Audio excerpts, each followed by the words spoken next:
I want to play in Europe. What the hell does that mean, right? Because Europe could be Latvia, Luxembourg. No one's talking about Latvia or Luxembourg, dumbass. So you don't want to just shove it in there. Start with the smaller finger, especially if this is the first time. Start with the smaller finger and go slow.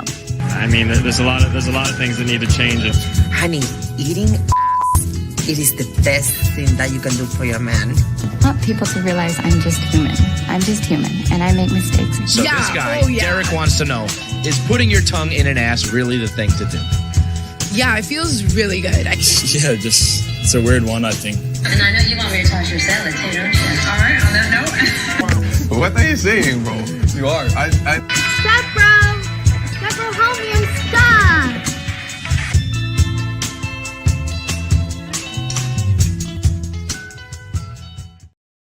Welcome to Straight Red Card. Sorry about that, Al. I don't think you really need to wax your anus. Like at some point, the hair stops. It doesn't go all the way to the actual lips of your butthole.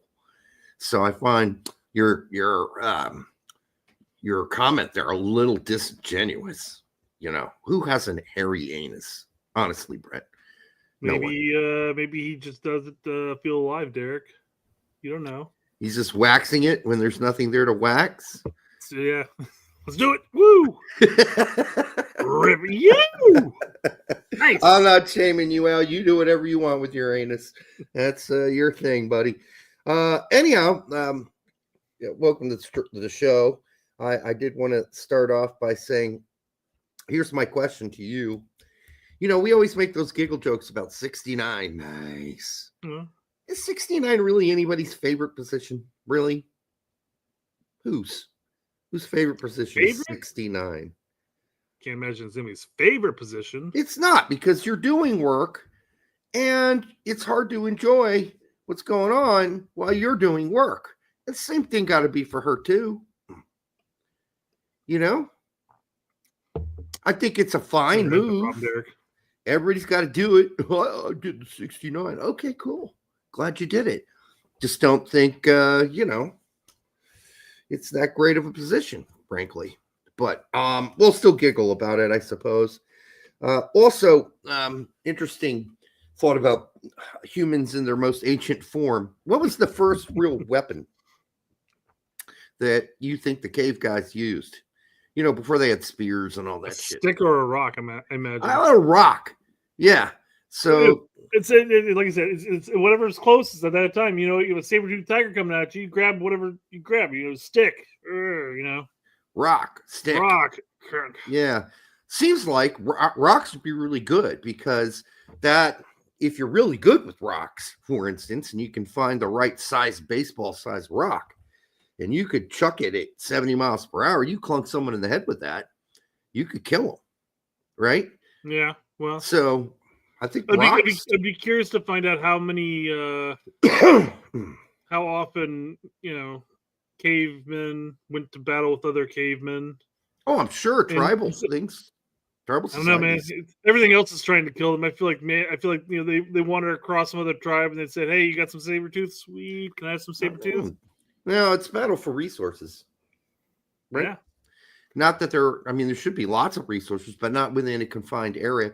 I guess if you're talking about the hunter-gatherers who traveled over long spaces, maybe not so much, right? But for the more stationary tribes, yeah, it's a battle for, hey, this is our piece of land. Yeah. Well, generally speaking, that didn't happen until agriculture really started coming about. Until what? Agriculture. Probably until human beings realize they could take some of this corn and plant it, and more corn arises. True. But still, rocks. I think that's a long distance weapon, right? Oh, sure. Like, that's like 30 feet. That's deadly. Yeah, but that's just making an assumption that you happen to come across another tribe of humans or Neanderthal at the time. But you got a bunch of rocks strapped to your belt, right? Sure. Ready to go. The giant saber tooth comes around the corner, man. You peg him with the rock, you're just gonna piss him off more. I mean, you could still have a stick. No, you hit that saber tooth right in the head with a fucking rock. Shit hurts. A pointy ass rock. And you know what? The saber tooth might be like, "Fuck this! This ain't worth. I'm gonna pick on that other group over there that has shitty aim." All right, whatever. Hey, by the way, what club is Zardes at now? Retired FC. Correct. He doesn't have a team. I didn't know that.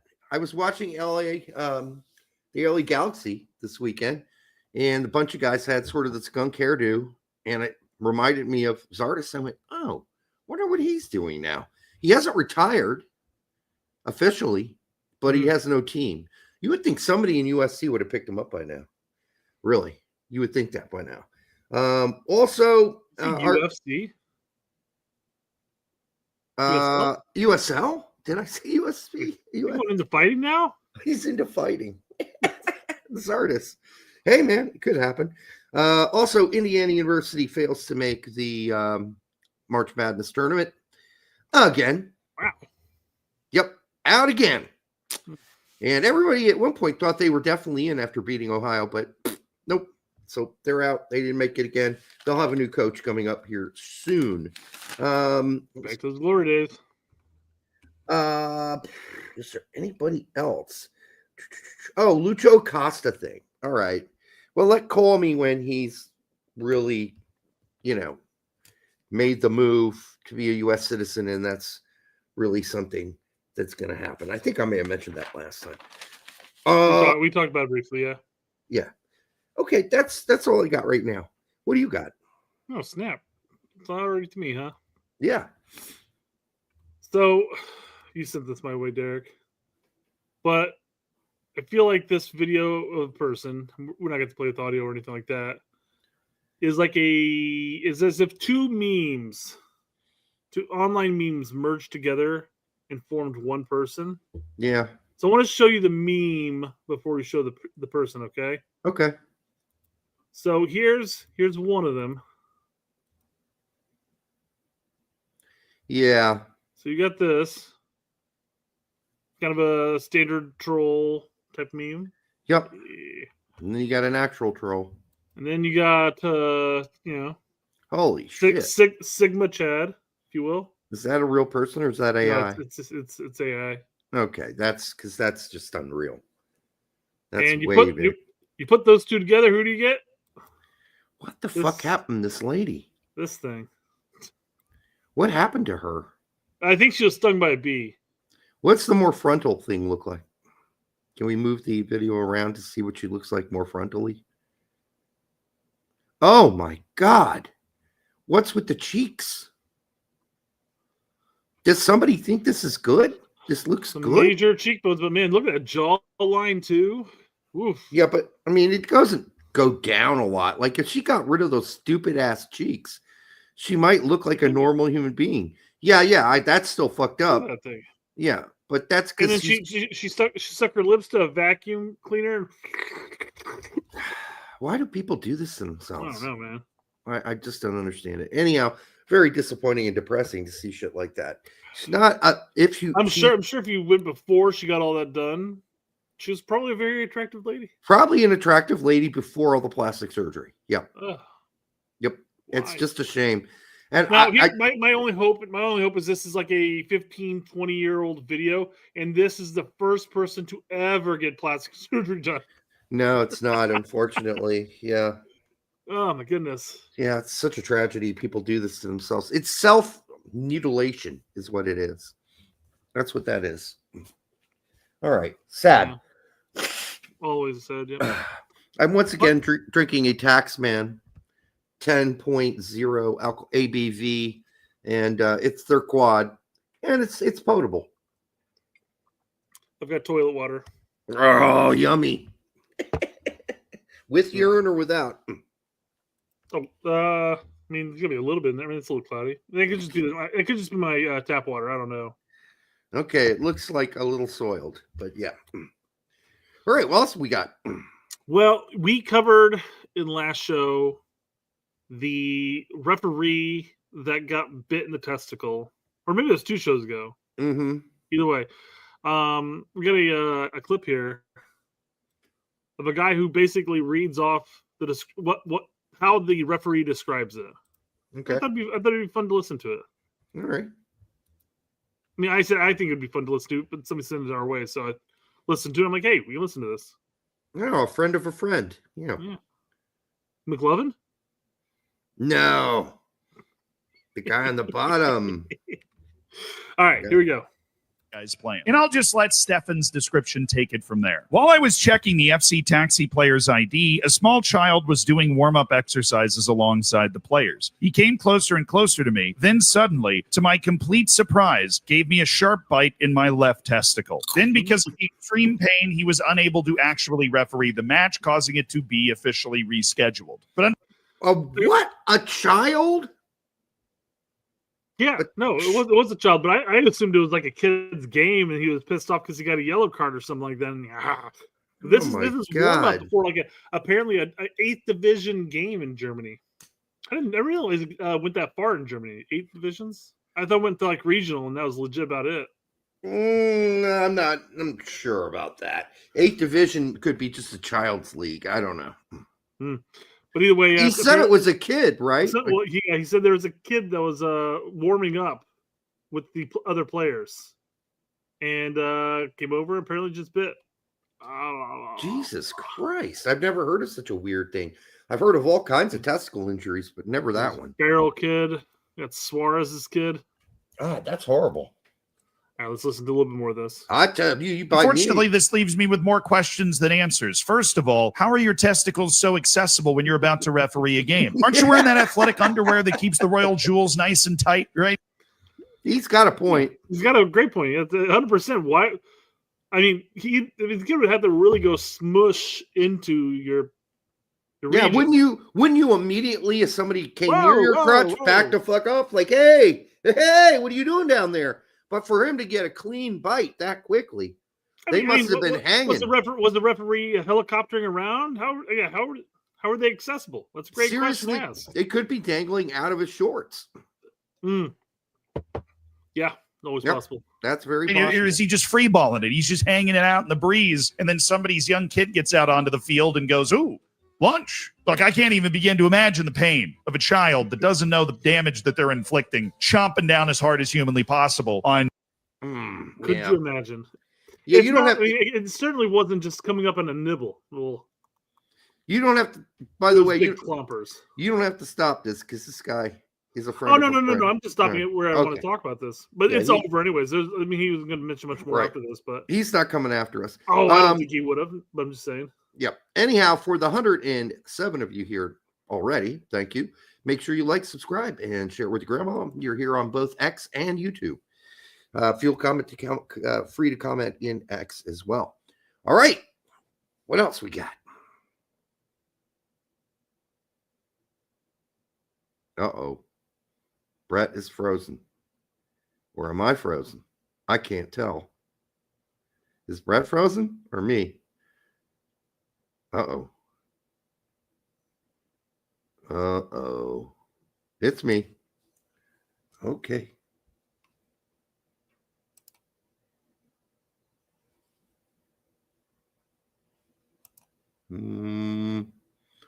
Okay. It is Brett that's frozen. I'm back. Okay. Are you? There you are. Am I? Yeah, now you are. I swear to God, Metronic can suck a dick. It's the first time it's happening. Unreal. In years now. I mean, well, it was not years. I mean, I think there's a show relatively recently, not a couple months back. Yeah. But it's enough for me to notice that, hey, this is happening a lot more than it should.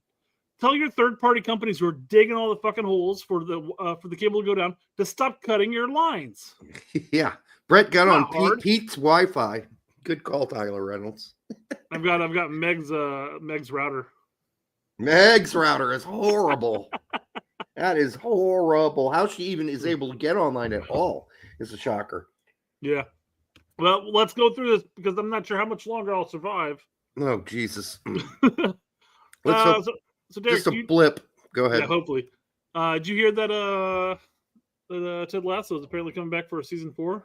I don't care anymore. The last one wasn't very good. So as I said, there are certain things that were because people are like, oh, they jumped the shark. I'm like, well, there are moments where it was definitely jumped the shark. The whole Zava part of it was just, There's still some good scenes and some good episodes in season 3, but it was definitely the weakest of the 3. And he's going to coach a women's team. Well, yes, and the reason this doesn't surprise me is because at the end of season 3, Keeley comes up and shows Rebecca her idea of having a Richmond women's team. Okay, but my question would be, is what's happening with the rest of the family? Is the family just going to be picking up and going to England? Is his kid already in college at that point? Is this a jump in the future? I don't know.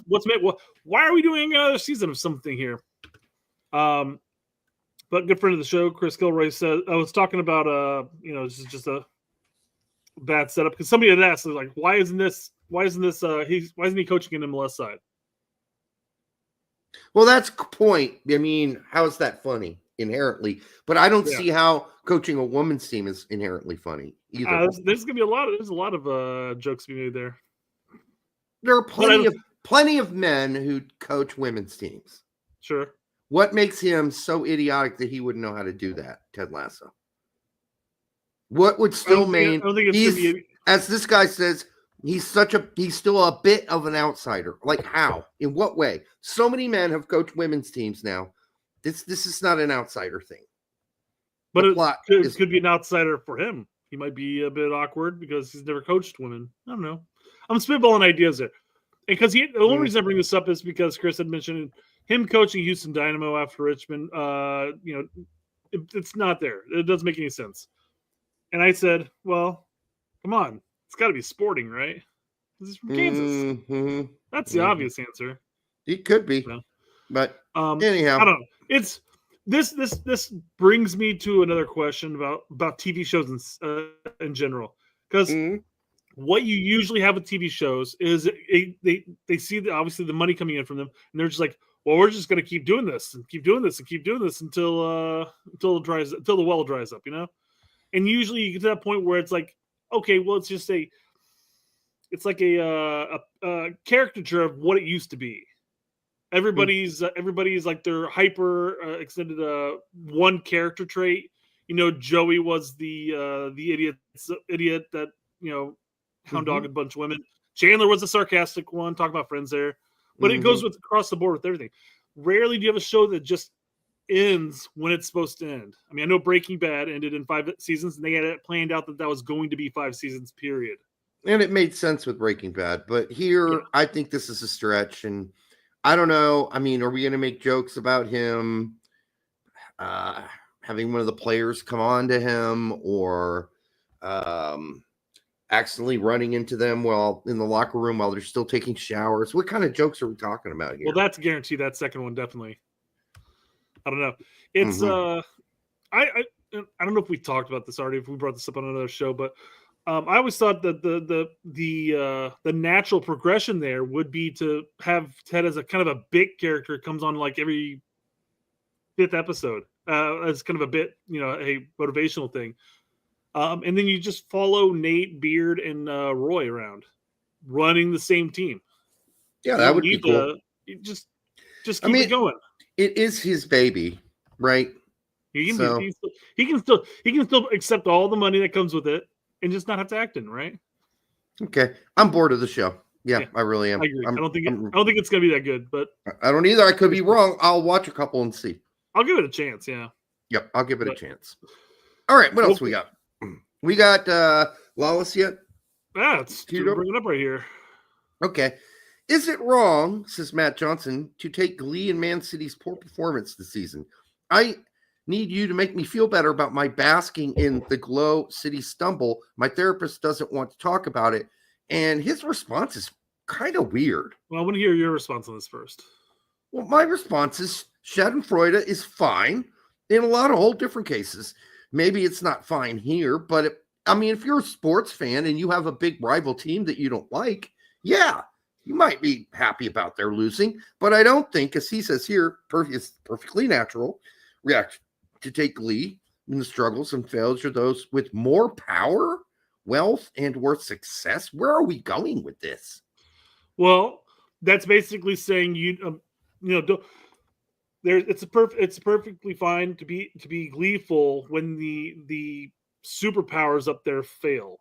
So like when Bayern didn't win Bundesliga, and Leverkusen did, everybody but Bayern fans were ecstatic about it. Like, yes, finally, something different happened, Yeah, but I don't think that that's because they're necessarily more powerful or wealthy or successful. I think it's because I think you're a fan of Dortmund, or you're a fan of Stuttgart, or you're a fan of this team or that team, and your team won, and you're happy about it, and you're glad the other team lost. Well, what if Matt is a Fulham fan? Does he? Really, I mean, he doesn't. At that point, it doesn't matter if Man City is flailing at that point, because it's not like you guys are super rivals or anything like that. Well, I don't like any of the big teams, as you know. There you go. Does that make me, as he goes on to say, deep-seated insecurity, jealousy, and a sense of inferiority? Fuck that. Okay, I don't feel any of those things. We stopped it there. We were just talking about that first sentence. And that, yes. But second part, no. Second part is no. People feel Schadenfreude for all kinds of different reasons. One, competition against a rival. They're happy to see their rival not win again. Okay, big deal. But also, sometimes people are pieces of shit, and you just want to see them fail. And here's the thing. I'm going to use myself as an example here. Chicago could win MLS Cup, but I will be happy when the Crew and New England Revolution flail out wherever they flail out at. And that's not. And it's not jealousy because I won MLS Cup, right? No, it's not. And I think saying this is just like a big, massive generality about anybody who feels gleeful about their opponent losing, or some dick face that's been taking advantage of people have a rough time of it, because now all it's come home to roost, right? So if you're a dick face and now it's coming home to roost, and you've treated a bunch of people like pieces of shit, and now you're getting treated like pieces of shit, and people take joy from that. Well, you brought it on. It's also called karma, and there's nothing about insecurity, jealousy, or the sense of inferiority that have anything to do with it. This is just about him protecting the powerful, the wealthy, and the successful. That's what this comment's all about. And I don't like that. I don't think that everybody that feels a sense of injustice about the system and the establishment, the way it's currently set up, also are just jealous or insecure or feel inferior. That's bullshit. Well, sorry, not buying that argument. Here's another example on the example that Matt brings up here with Man City. I'm sure while Man City was winning everything for the past decade, that they were extremely happy and laughing their asses off at the Man U's perpetual downfall. Oh yeah, for sure. And that, again, it's not rooted in deep-seated insecurity or jealousy at that point, or a sense of inferiority. In fact, they probably are looking at themselves as completely superior to the Man United at this point. I just wonder if this is the kind of thing that Alexi thinks of when people come after him, and they enjoy him having a rough time here or there, right? About this thing or that thing. No, when I was pissed at Alexi and I made my rant, it had nothing to do with insecurity, jealousy, or a sense of inferiority, because he has a bigger show and he's on Fox. And I do, because he was absolutely, that whole coverage was atrocious. It was atrocious. So I don't know. I don't like people who make massive generalities like this. Not that I don't like Alexi, because obviously we get along with Alexi.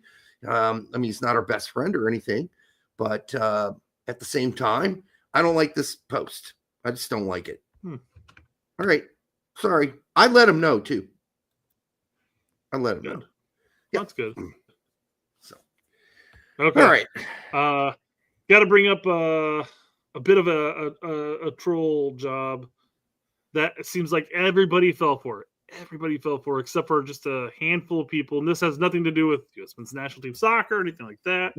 But it is soccer related. So I'm not going to take away that completely. But before I let you read what the guy originally posted, I want to show a response and my response, and then look at the views and go from there, okay? Okay. So here you have C.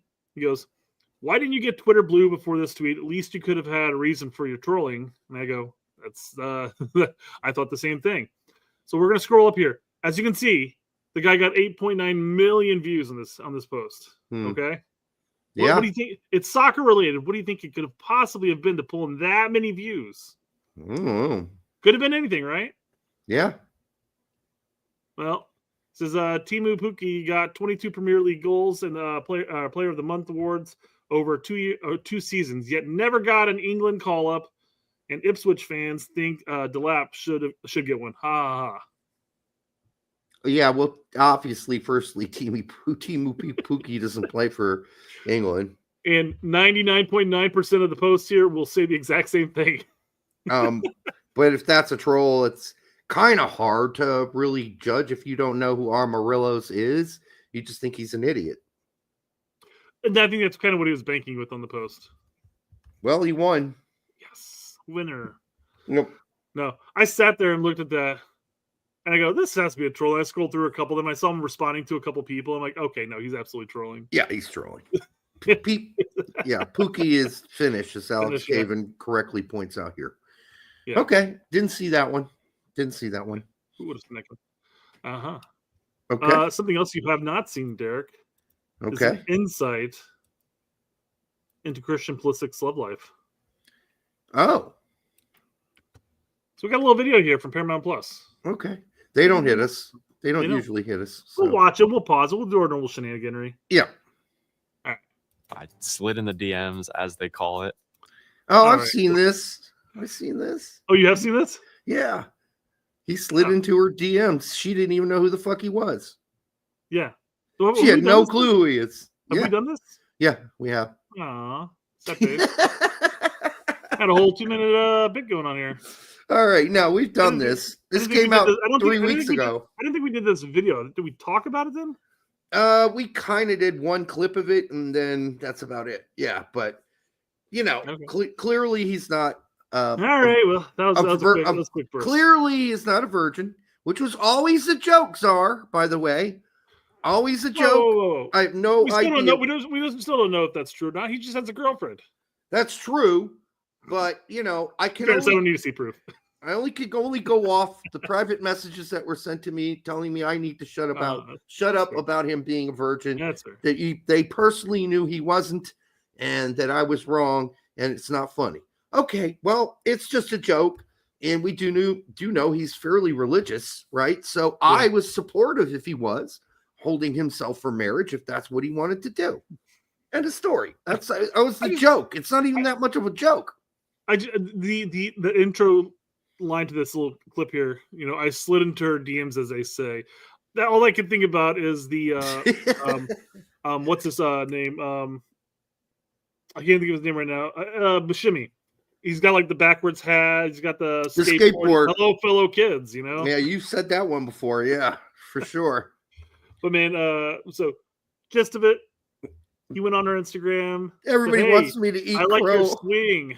I like your swing. Everybody wants me to eat crow on that. We've got no physical evidence that he's not a virgin anymore. And we don't need it. When he makes a baby, then we can confirm. That's good evidence. Yeah. Then we have proof. All right. Until that baby comes, he's forever a virgin, right? Well, no, we just don't have any evidence, right? We don't. We really don't. They could both be Catholic and holding themselves for marriage. All right, for the 169 of you, kind of meh, right? 69. Let's be really honest. It's not that great of a position, and I think it's time for us to all be honest about that. It's a meh position. All right. Oh, shit. It jumped all the way to 182 out of nowhere just for me saying that. What the fuck? All right. Make sure you like, subscribe, share it with your grandma on X or YouTube, which is where we're at. Where are we headed next, Brett? Check for his hymen. Micah says check for his hymen. Got a couple of quick, tidy things in the MLS sphere real quick to cover. Okay. Real quick. Check his hymen. I'm going to take a couple seconds each. So don't lose your minds, guys. Johnny, Johnny, you can go and get your Wendy's now. Pulisic does not have a hymen. This last I checked. Just could be calling him a pussy. Okay, yeah, I guess that's what he's saying. He's a vagina. Bad news for Paul Arriola. He suffered yet a third ACL torn. He's lost all three of them. It's brutal, as you say, and I wouldn't be surprised if his career ending. He's been injured so much, and he's no spring chicken. No, he's not. But thank you, Tom. Don't bogart that joint, my friend, for the report on poor Paul Arriola, who, you know, he provided service to the U.S. men's national team. So let's feel bad for him a little. No, yeah, I mean, he's an awfully nice guy, and his letter to U.S. men's national team fans whenever he didn't make the World Cup team, you know, pulled at the heartstrings a bit. But yeah, just, you know, and there's nothing wrong with us saying there are better options. Mm-hmm. Just like the 99.9% of American players that never get a shot, there are better options out there. Yeah, it's never personal, guys. Like, unless we say it's personal, then it's personal. Well, then it might be, but that rarely happens. But most of the guys that we say shouldn't be on the team, it's not personal. Most of them are really good guys, from all I've heard. So there you go. All right. I ask, this is Gustavo Lopez, who made the mistake of being a real journalist. And I could have warned him about this. Oopsie daisy. Yeah. But he was at the New York Revs conference after the game and asked Caleb Porter if he's concerned about his job security moving forward. His response, I don't think about that. I'm about improving my team. And, of course, that was cut out of the official New England broadcast and replay. Yeah. So what a bunch of wankers. I was not able to publish the full response for the fans who pay tickets to see the team. Disappointed with this. And I believe it was a valid question. I think it was a poor decision. I mean, yeah. The shocker said nobody ever. Yeah, I don't know why. So when you're working at marketing for New England Revolution, it's better just to leave it in. Because if you take it out, it makes it look even worse when somebody like Gustavo, who's going to lose his he's going to lose his ability to cover this team, by the way. More than likely, he'll lose his press pass because he's done this. Yeah. Yeah, I mean, it's better just to leave it in and because now that Gustavo's made a point of it, how many people have seen this? Yeah. Scroll down. Scroll down, yeah. 113,000. That's like what? 8 total stadium fulls of New England, 8 games worth of stadium full. Well, you mean of the fan base that's actually there? Yeah. That's probably about accurate, yes. Yeah. However, if that stadium filled up, that may be like what? But it never does. 2 full stadiums, I guess? That could be, yeah, but that could be like, that's 9 games worth of Revs fans that have seen this almost post. 52,000 on the original post. Yeah. So add it. It's a shame that we've talked about this a lot with the mainstream media and U.S. soccer and MLS. So ridiculously thin-skinned. Yeah. That you get critical or you post something they don't like, they come a knocking, and you're blackballed for the rest of the time. Yeah. Well, Gustavo, no one told him. So, or somebody maybe did, and he thought they were crazy. And so he just went out and did it anyhow, which is fine. Probably learned his lessons. I find it funny that I feel like U.S. soccer probably has this blackball list of people who no longer will be able to ask questions or press badges and stuff like that. And I guarantee you, everybody that's at U.S. Soccer now looks at that list going, I have no idea why 90% of these people are blackballed. I wasn't here when that happened. For sure. Like, do you think there's anybody at U.S. Soccer that remembers the whole question and his father story? That was 11 years ago. But if you were to apply for a press badge, I guess we have a longer list of reasons why we're blackballed now. Yeah, right. Now we definitely would not. I would not get a press pass just based on what we've done in the last 3 years. Like, hey, Derek Ritchie, straight red card. I'd like to ask. No, Derek. No. Right. No. Although Pete still got at least the pass to go to the online. He's never been able to or been allowed to ask a question, so he stopped going. Right. And then we have 2 other friends that are on that as well. Who don't get to ask questions anymore. I think Lawrence Dockery was also disallowed from being on those now. I think so, yeah. Well, yeah, he went strictly to the women's side. Right. So he's allowed to still cover the women, but not allowed to cover the men because, I mean, they were too sensitive. His questions were too sensitive for U.S. soccer.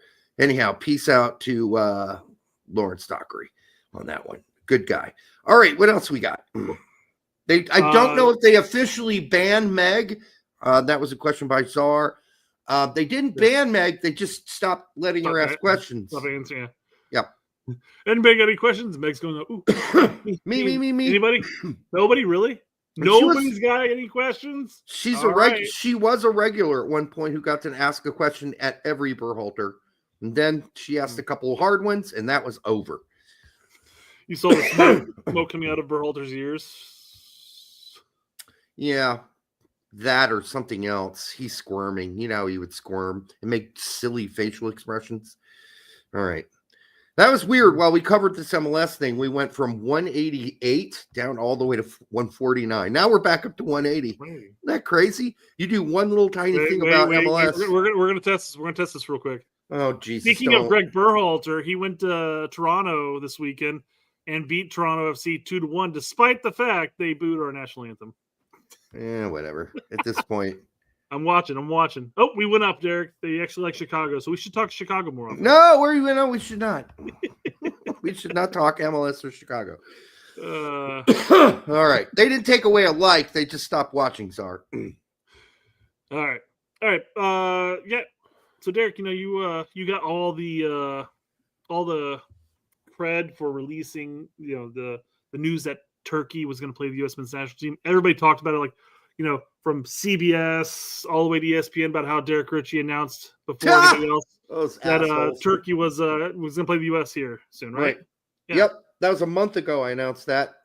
This isn't news for most of us, but just to cover, because it came back up recently through Doug McIntyre and through U.S. men's national team only. But prior to the Turkey and Switzerland games, we were originally going to be playing England and Belgium, but they got pulled into World Cup qualifying games instead during June. So, well, that was kind of you could see that coming a mile away. Yeah. So does Turkey and Switzerland just not play World Cup qualifying games during that time period? How do we get them? I don't know. Good question. I don't know. It's weird. It's weird. It is weird. I mean, I would have rather played England and Belgium, obviously. Most of us would. But I will take Turkey and Switzerland rather than Panama and Mexico. Case 25 says Meg got cut off right after she came on the straight red card. That's a possibility. No, it wasn't true, because she was on the first time. She's been on twice, and she was still doing her reports and getting called on. And it was maybe after the second time, but she had already been banned, shadow banned by U.S. Soccer prior to her coming on the second time.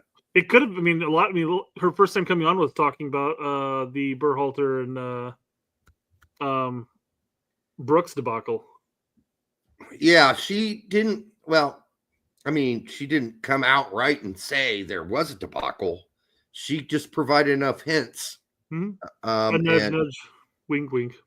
Yeah, she said there was definitely something not right, and there was an edge. She traveled with the team for that Brooks Berhalter locker room explosion. By the way, John Brooks has been out all and every single game for Hertha Berlin this season. What a signing that was for Hertha Berlin, right? You bring in a player, and he's been injured with an ankle injury the whole fucking season. So real helpful. All right. Aguilar said Turkey and Swiss are good opponents, better than we play in CONCACAF. 100% agree. We're not just. I'm not the joking aspect of that whole thing was how had we not get the first two Euro teams, but we ended up getting the other two Euro teams. Yeah. / Eurasia, but whatever. I don't know. You would should be able to see the schedule in advance, far enough ahead of the Nations League. Well, qualifying was going to happen during FIFA window anyways. So, if we're going to be going into that point, it doesn't matter, Are Switzerland and Turkey out? Maybe they're not. But maybe they're... They haven't started yet. Yeah, I don't know. But that I'm aware of, at least. Maybe they have. Switzerland's loaded with some really good players. And Turkey seems to be on the rise after being kind of on a down for a while. So we'll see what happens there. Wait, okay. Hold on. So Matthew says Turkey and Switzerland are both in UEFA, like England. However, some of the UEFA groups have 5 teams instead of 4 leading teams, and larger groups have to play an extra window. That could be it. Okay. Makes sense. And maybe that was the issue why we didn't know, because they didn't have them picked at that point. I think we probably could have guessed that England and Belgium were going to be some of the top ones, right? But we would have figured out that they would have been one of the groups of 5 instead of one of the groups of 4. How do we predict that? I don't know. You're right. I don't know. Yeah, I'm right. Of course I'm right. I'm always right. Unless they're, because isn't it like ours, A, B, C, D, E, F, like all the way down? I don't know. Anyhow, here we go. What else we got? Brian Schroeder. He's posted the U20 roster. I mean, aside from just looking at the players on them, hey, I know that guy. Hey, I know that guy. It's a pretty solid. It's a pretty solid U20 squad. Yeah, I mean, there's coaching. That's where he's ending up instead. We talked about Stone at Brentford just the other week. We did. There's that 6'4" guy next to the 5'10" dudes. Yeah, gigantic man for his age. And then we got Akamboni, a lot of Banks, a lot of guys from overseas there early on here. Harangi, and then Kohler from Werder Bremen. Who else are the guys that I know? Winder from Benfica. Mm-hmm. I know all the ones in Europe, obviously. I don't know any of the ESPN kids. ESPN kids? Excuse me. Any of the MLS kids. My brain's not working tonight. Yeah, you know Cremaschi. I do. We're going to be talking about Cremaschi later, too, so keep that in mind, guys. Pedro Soma, obviously, Barcelona. Sure. Nico Sakaris. We know Trakaris from San Jose, just from his youth performances. I like calling him Sakaris. It's my yeah, that's right. And then we got Carol Figueroa from Liverpool, who's having kind of rough time with the U21s there, just coming off the bench, not playing much. We got Christian Fletcher, we've talked about on this show, from Nottingham Forest. I don't know Xavier Gozo, but I like his name. I don't know Ruben Ramos Jr., but he's from LA Galaxy, so that's cool. And then a guy that's not very talked about, which is Marco Zambrano, who plays in Portugal as well. So there you go. There's U20s. Is Albert on this list? Albert is not. He used 17s, I thought. Okay, yeah. He might not be ready for this U20. He looks ready to me, but that's just me. I agree. I think he's with the U17s. All right. I know his name came up on a list somewhere, so I'm not 100% positive. Yeah, I haven't heard much either, Matthew, about Winder at Benfica. He was injured for a while, wasn't he? He was injured for a while. No, he was. And then he wasn't getting much playing time. I haven't really checked in on him in a while. So I do check all the UEFA matches between like Benfica and Chelsea and whatever that's called. I think it's like the Champions Cup or something stupid like that. But it's all U21 teams. And haven't seen Benfica on there for a while. So not sure. I'll have to look into that. But good question. All right. What else we got? Transfer news. Transfer news. Who's getting mounted on transfer news? Who's getting over on transfer news? Transfer news. Everyone loves that transfer news. But me. Whatever. All right. Tom, don't bogart that joint, my friend. Is at it again. Tom Selleck Bogart and his 70s porn star mustache says sources rising attacker Lewis Dawley. Rising? In what? What is he rising in? I guess he's rising in the sense he's going to Portugal and sporting CP. Dawley, 16, has a Portuguese passport, spent time in Philadelphia Union Academy, now off to Portugal. Okay, well, so this is one of those instances though that Tom might be behind the 8 ball, or maybe there's some more news to side, because this is already talked about in December. Yeah. So I mean, this is legitimately a 3-month gap at this point. Yeah, Tom's a little behind. Said, and then what Tom said. Now it's possible maybe Lewis went over to Portugal. He was there for a minute, training, came back, played at academy. Now he's on his way permanently. I don't know, or maybe it's just another stint. Who knows? I don't know. So there could be some duality here, as far as maybe they're both right technically. Sporting Insider gets no credit though. Otherwise, 100%. You're right. Yep. Yep. And does he credit them at all? No, he's got his own sources, I guess. Yeah, Sporting. That's who he's got. Same guy. who posted it in December. So maybe he doesn't. I don't know, but it seems a little odd. But anyhow, fine. Good luck to Lewis Dolly. A lot of youngsters have gone over to Portugal and failed and never amounted to a hill of beans. So. A better track record than in Greece, though. Because at least they play in Portugal. Yeah. Sometimes they do. It didn't work out so well for our good friend Freddie Adu, Sebastian Klagenfurt, Sebastian Soto. Yeah. Oh, he went. That's right. He went to was it Porto's B team? Yeah. And what about the my guy? What's his name? That's now playing in Mexico. Yeah. Don't ask me. I mean, can't think of his name right now. My brain is dead. You always covered like your guy, so and so. I know. Yes, I would always say your guy. Yeah, anyhow, Mendes maybe. Mendes, yeah, might be. Mendes. Yeah. It was Mendes. Julian Vivas for $4.99. Thank you, brother. We do appreciate it. What do you guys think of Nene Brown to Germany's U21s? Will Poch call him, or will he be too busy coaching speed? Well, yeah, it's unfortunate. There seemed to have been an opportunity, but since nobody's asked Poch or U.S. men's national team about Nene Brown, Nathaniel Brown, I guess we'll never know, right? Yeah. We'll just never know because no one's going to ask him. Hey, what about Nathaniel Brown? Have you been in contact with Nathaniel Brown? I mean, that's a simple question. And he can say yes or no, or, well, we've had slight contact and I'm not going into details, which would be fine enough. It would just be nice to hear confirmation that he's been at some point he's been contacted. Yeah. So, yeah. He's another one of those that removed Germany from his social media. Is correct. So there was obviously the hype behind that, and who knows? Maybe that's all kind of still moving along, plugging and chugging, and maybe paperwork just hasn't been filed completely at this point. He's like, I'll take the U21 call. Why would you file the paperwork if you've never been formally asked? I don't know if he's been formally asked or not. Well, he hasn't. That's why he's probably playing for the Germany U21. You gave it a guarantee there, like he hasn't. That's probably why. So we don't know if he's been asked. But then if the paperwork hasn't been filed or if it's not finalized, then he still has to wait for that to go through. It doesn't take very long anymore.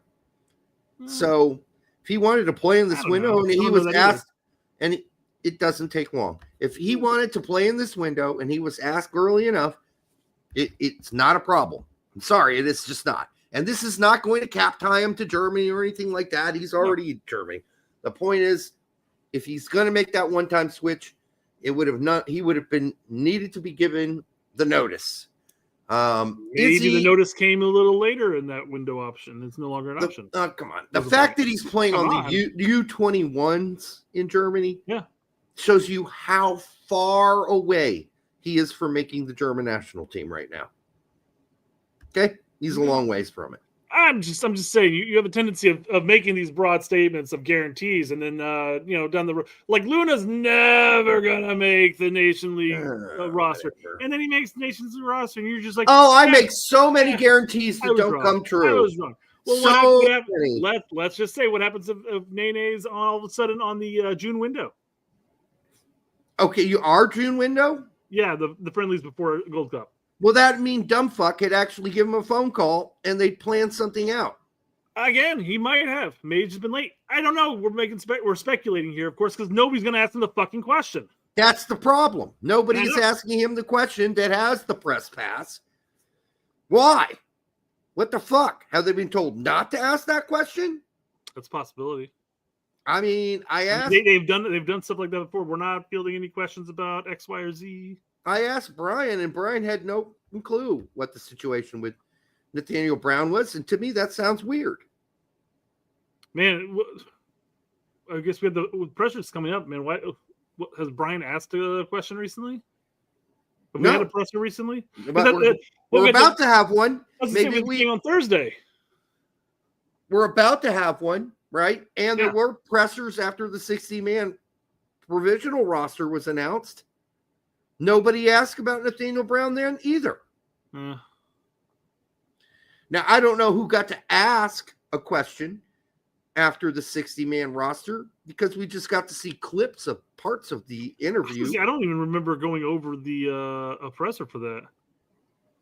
Yeah. It's also difficult to really follow the pressers, quite frankly, because, English not primary language and all. Well, they're not published by U.S. Soccer. Yeah, so weird. You got to go find some weird dude who, what's his name? Something journalist? JRE or whatever. Yeah, JRE journalist. JER, I think it is, or something like that. Yeah.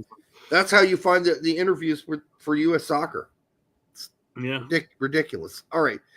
Thank you, Julian. So going back to what I was talking about earlier with the U20s, we talked about Cremaschi, and I said, hey, we're going to talk about him soon. He's getting interest abroad. Oh, fuck this.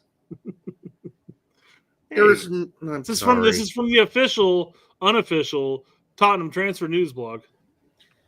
Tottenham are interested in Inter Miami's 20-year-old American midfield prodigy Benjamin Cremaschi so they can loan him out for at least 3 or 4 years and then sell him on to a second division team in England, probably a championship team. Anyhow, that's how this is going to go if that's how it really goes down. It wouldn't be a championship team wouldn't be an awful option for him to go to, quite frankly. He's a prodigy? No, he's not. He's not a If he were a prodigy at 20 years old, he'd be killing it in fucking MLS right now. Killing it. Not a role player. He'd be killing it. He's not a prodigy. Target of host Premier League sides such as Man City and Newcastle are also very keen. Fuck off. Fuck off with this garbage.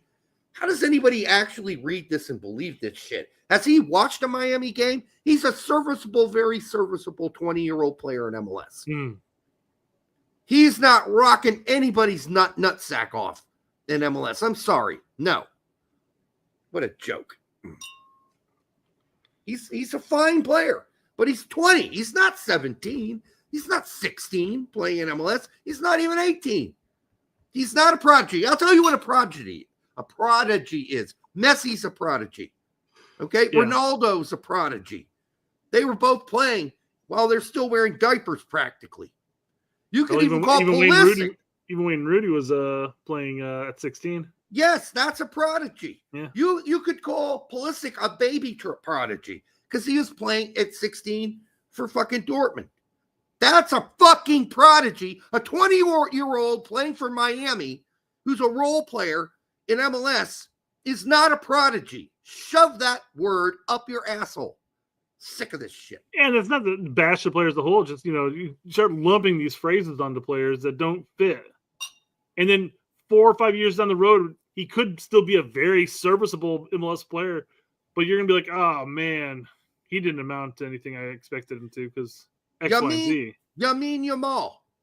Yeah. Prodigy, 17 years old. This kid's going to be 21 in months. How is he a prodigy? He's not even young. He's a grown man who can almost drink. Has full fluff of ball hair. His cock is as long as it's ever going to get, and he might be as good as he's ever going to get. We don't know. We'll see. All right? He'll become more wise as a player. But a prodigy. You got to be fucking shitting me, Tottenham transfer windows news. All right. Julian Vivas at $4.99. What do you guys think about Landon Donovan and Tim Howard's podcast? There are 2 videos that say they have over 100K views. They only have 4K subs. They bought it. You can do that. Well, they advertise. They advertise. Their podcast is advertised. Yeah, I see that shit all the time, man. We've talked about doing that too, dropping a few 40s here and 60s and maybe an 80, and boosting. Preferably things. on a recorded evergreen video, not necessarily a live stream that's going to be obsolete in about a week. I've thought about doing it, but I thought my name's not Landon Donovan, or your name's not Tim Howard. Okay, those are names people immediately who follow U.S. soccer or have watched any U.S. soccer game in the last 15 years know those names. They don't know Derek Ritchie and they don't know Brett Corbett. All right, so I don't think us dropping that kind of cash would help us at all. Like maybe a little. I don't know. It's not going to get us 100K fucking views. I think it's indicative, really though, to look at the number of subs they have, and say, well, here's two legends, and they're just slightly over our sub count. Yeah. So that's not. I'm not comparing the two podcasts by any means. What I'm saying is that when it comes to talking about soccer on YouTube or just on social media like this as a whole, it's a very niche group. And when you start isolating yourself even more, we're predominantly like 99.9% U.S. men's national team. Now, if we were more of a general soccer, like we covered women's games, we covered more Europe in general, Cover the Premier League, we'd definitely be bigger than where we're at now. But we're not saying we'd be massive by any means. But when you start focusing on a very narrow niche of a niche audience, anyways, yes, it's tough to grow. And then you have somebody like Tact who's figured it out, and it's like 80K. But these days on like the show he did today was only at 3K after hours and hours and hours of it being there. So right now there's a lull. I think we'll see the spike during Nations League, and then after that's over, it's going to go back down again. Because there's just like the great thing about Berhalter was that it was a constant feed of irritation, right? And it was all like there was a never-ending crop, and then the whole Berhalter, is he going to be fired, and then or is he going to be rehired, and then the whole Reina thing, and then he gets rehired and he flops, and then who's going to replace him? That was a great period where a lot of people were paying attention. Since Poch has been hired, certainly a lot of less people paying attention. Well, and since Poch has been hired, it's also been quite hush-hush on the normal activities. Like you said, we used to have a bunch of stuff coming out. Like, say what you want about Greg. I mean, he did his interviews. He talked to other people. I mean, he was relatively public, and for good and bad, quite frankly. Yeah. Because then we always had something to talk about. Every week we had something to talk about when it came to that. But now we're sitting here going like, I don't know if Poch has reached out to any of these people or did this. Nobody says anything to us.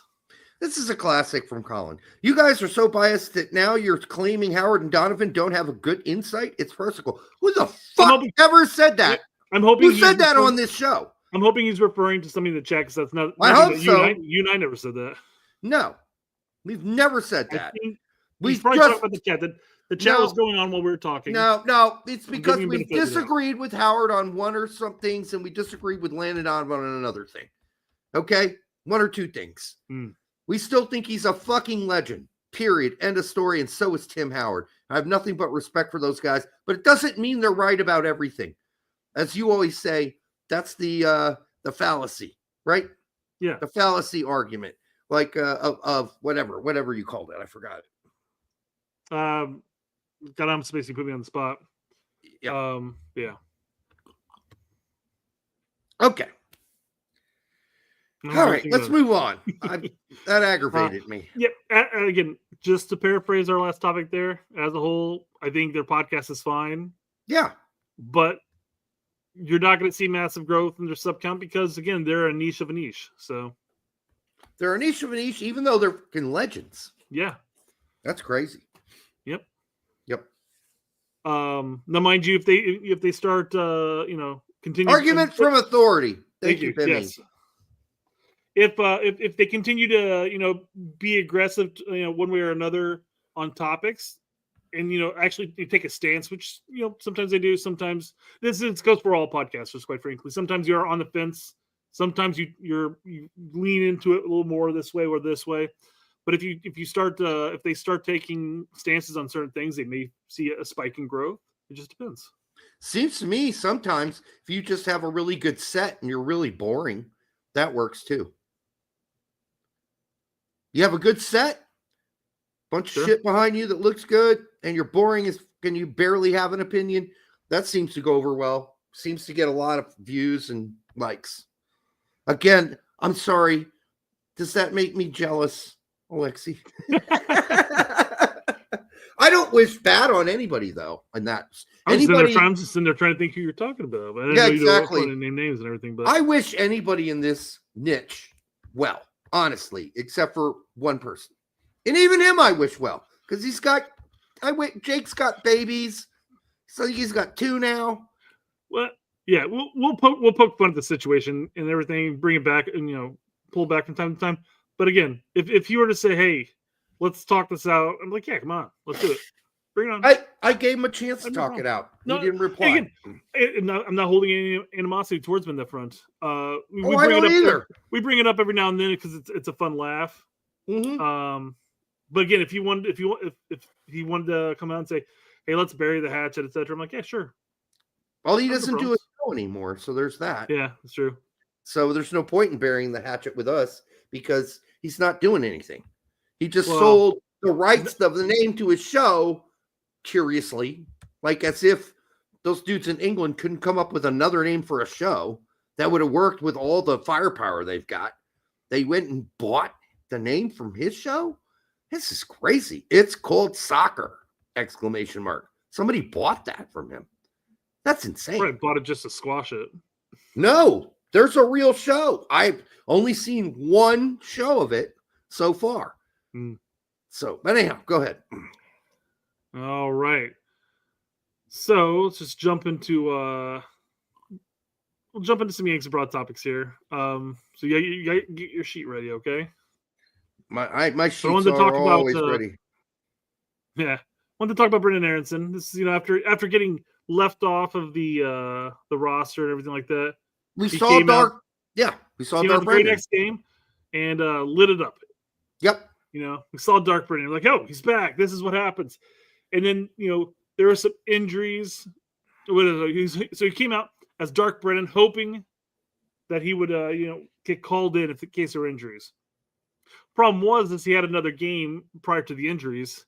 No, he had a game after the 8.0. Yes. This was this weekend's game. You didn't listen to what I said. I didn't follow that. No.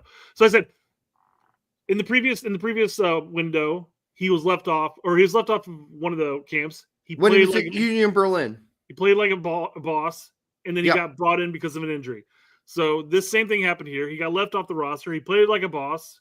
The problem was that there was another game between that point and the injuries. Yes. This is what it was. It was an atrocious game. In fact, outside of that game where he got that 8.0 in 2025, Brendan Aronson's been a complete flopping chicken head with his head cut off, lost. Like me, I watch all the Leeds games.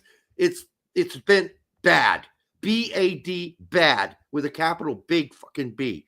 And I don't know what he's doing, but I just don't see the same guy that started off the season with Leeds. I just don't. He just runs around. He's never where the ball is on opportunities. Think EFL's figured them out, though? He has 2 assists all fucking season. How do you, playing as a CAM, have 2 fucking assists? How is that even possible? Doesn't he also have like 5 or 6 goals, though? Yes, so what? 5 or 6 goals. I agree with you. I agree with your stance. As a CAM, how do you possibly only have 2 assists? I agree. 100% agree. And you're a starter every game all season. Yeah. For one of the highest scoring teams in the championship. And I was really proud of Brendan at the beginning of the season for coming out and playing like a baller. Now he's playing like a little bitch. And he needs to stop. This needs to stop. He needs to get Dark Brendan back in his soul. And if that means talking to Satan, he needs to do it immediately. It's possible that he might not be starting for Leeds much longer. I mean, Leeds is currently still on top of VFL, but they're tied for first with Sheffield. It's shaky, brother. And Burnley's only 2 points behind. Yeah, and I was telling you, remember when they seemed to solidify the first place spot, I said, don't underestimate Leeds' ability to fuck things up. Don't underestimate it. Now that I'm a fan of Leeds, it's even more painful to watch. But I know all the players, and I know that team like the back of my hand. And I can tell you, this team plays better when Brendan Aronson's on the bench. And it pains me to say that. Especially of late, since 2025. Of late, yes. Yeah. BBC reporter on John Newsom torn to Brendan Aronson today during Leeds 2-2 draw with QPR. Willie Nanto has done, and it's hard to believe Nanto's on the bench, but anyhow, Nanto has done more in the last 10 minutes than Brendan Aronson did the entire first half. Absolutely true. I watched it, and then I turned it off after, I was in 60 minutes. I just want to see if they do better. It was like we were playing with 10 men at first. Yes. Like he was everywhere the ball wasn't. Like they just passed it around him. He was just running around out there with this, like a chicken with his head cut off. I agree with you on this. I can't believe Nato's riding Pine. Yeah. Like I haven't watched the Leeds game recently, but who's starting over him? I mean, he could play the cam role, but he also played out wide for back in the day, at least for Leeds. But who's really starting over him that's better than him? I mean, I understand he's like Brendan Aronson. I understand he's like 6 inches shorter than Brendan Aronson, but he is also like 40 pounds heavier because he's built like a fucking freight train.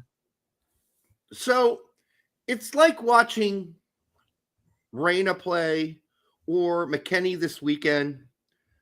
Like it's almost as if some odd, like there's either one of two things happening here. Either you don't really want the ball, but you want to really show you're giving an effort, but you don't want the responsibility of having the ball. So you don't ever actually show for the ball in any position that you could receive it. Or you're just have lost all sensibility for the game of where to be, or you've lost your aggressiveness, your belief in self.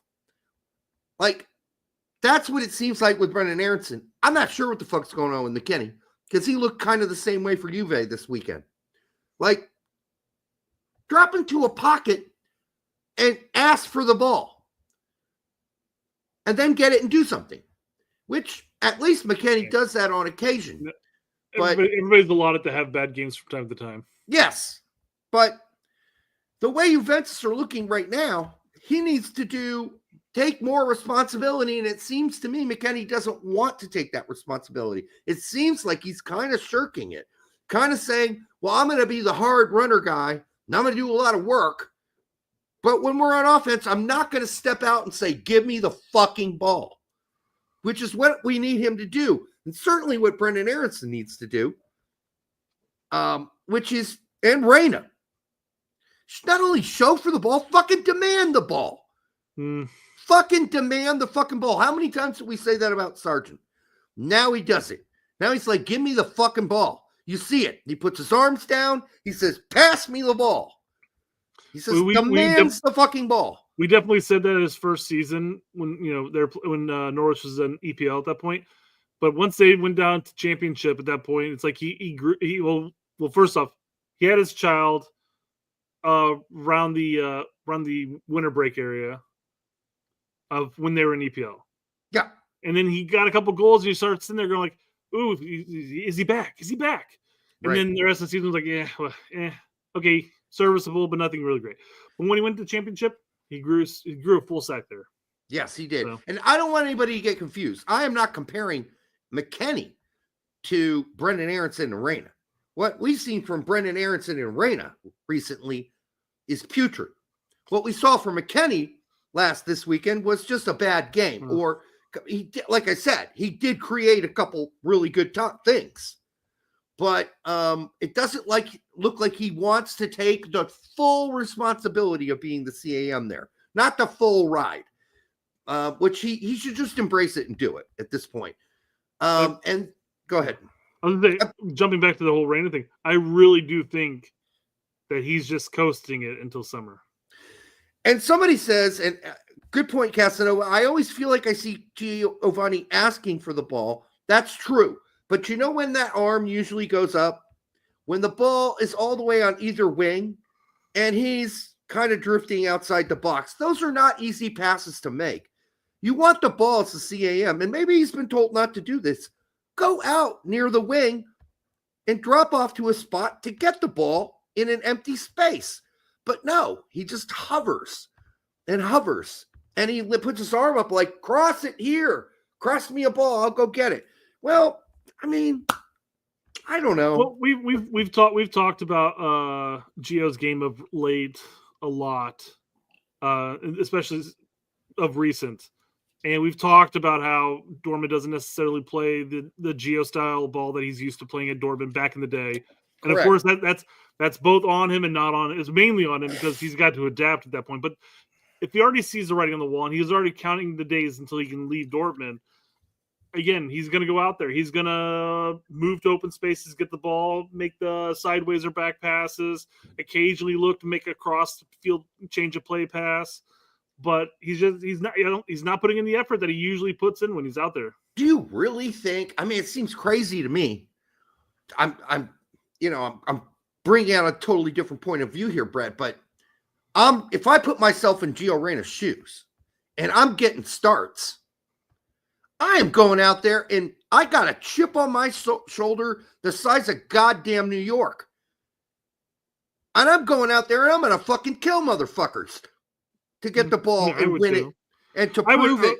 I would too, just be making a statement for my next team. Correct. But because it's your next paycheck. Again, he's going to be taking a pay cut regardless. It doesn't matter how well he plays. He doesn't have to take that. He's going to be taking a pay cut. You're correct on that. But it doesn't have to be a huge pay cut. Why does it have to be a huge pay cut? Go out there with a fucking chip on your shoulder and go prove to Dortmund and anybody watching that game that you're the fucking man. That is not what we saw. That's not what we saw. And you're absolutely right. And I can't even imagine anyone who would go out there and be like, I don't have a chip on my shoulder. Fuck this. I'm just going to play my role, do my job, and then I'm out of here. Well, you know what that gets you? Back on the bench, bitch. Because that's what happened.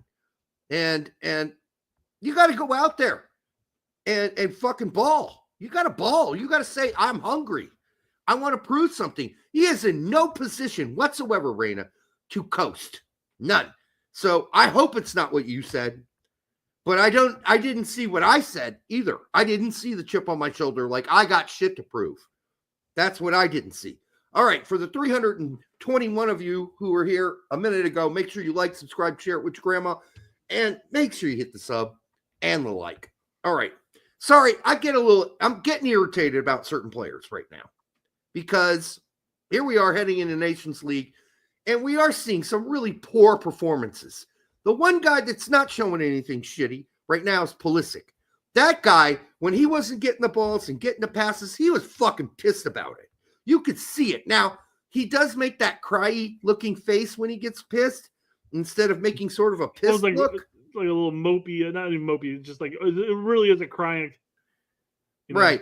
Even when he scored, and he gave his meanest of meanest looks after scoring this weekend, it still looked a little weepy. But you're like, I know what he's trying to get there. I know what he's trying to do. He's saying, I'm fucking motivated. Even though it kind of looks he might cry at any minute, but it still looks like, hey, I'm the man here. Get me the fucking ball. Pass me the fucking ball. That's what we need from all the guys. That sort of motivation. When they were down, Christian Pulisic was like, fuck that. I'm not done here. Just get me the ball. I'm going to make something happen. And now he's done it 2 games in a row. That's the kind of blood and guts at this point we need to see from all the guys. So, we haven't seen that from Brendan Aronson. We certainly haven't seen that from Gio Reyna. And that's really disappointing. So they've got, especially Gio Reyna, because Aronson is not going to be there, it sounds like. He's got a lot to prove.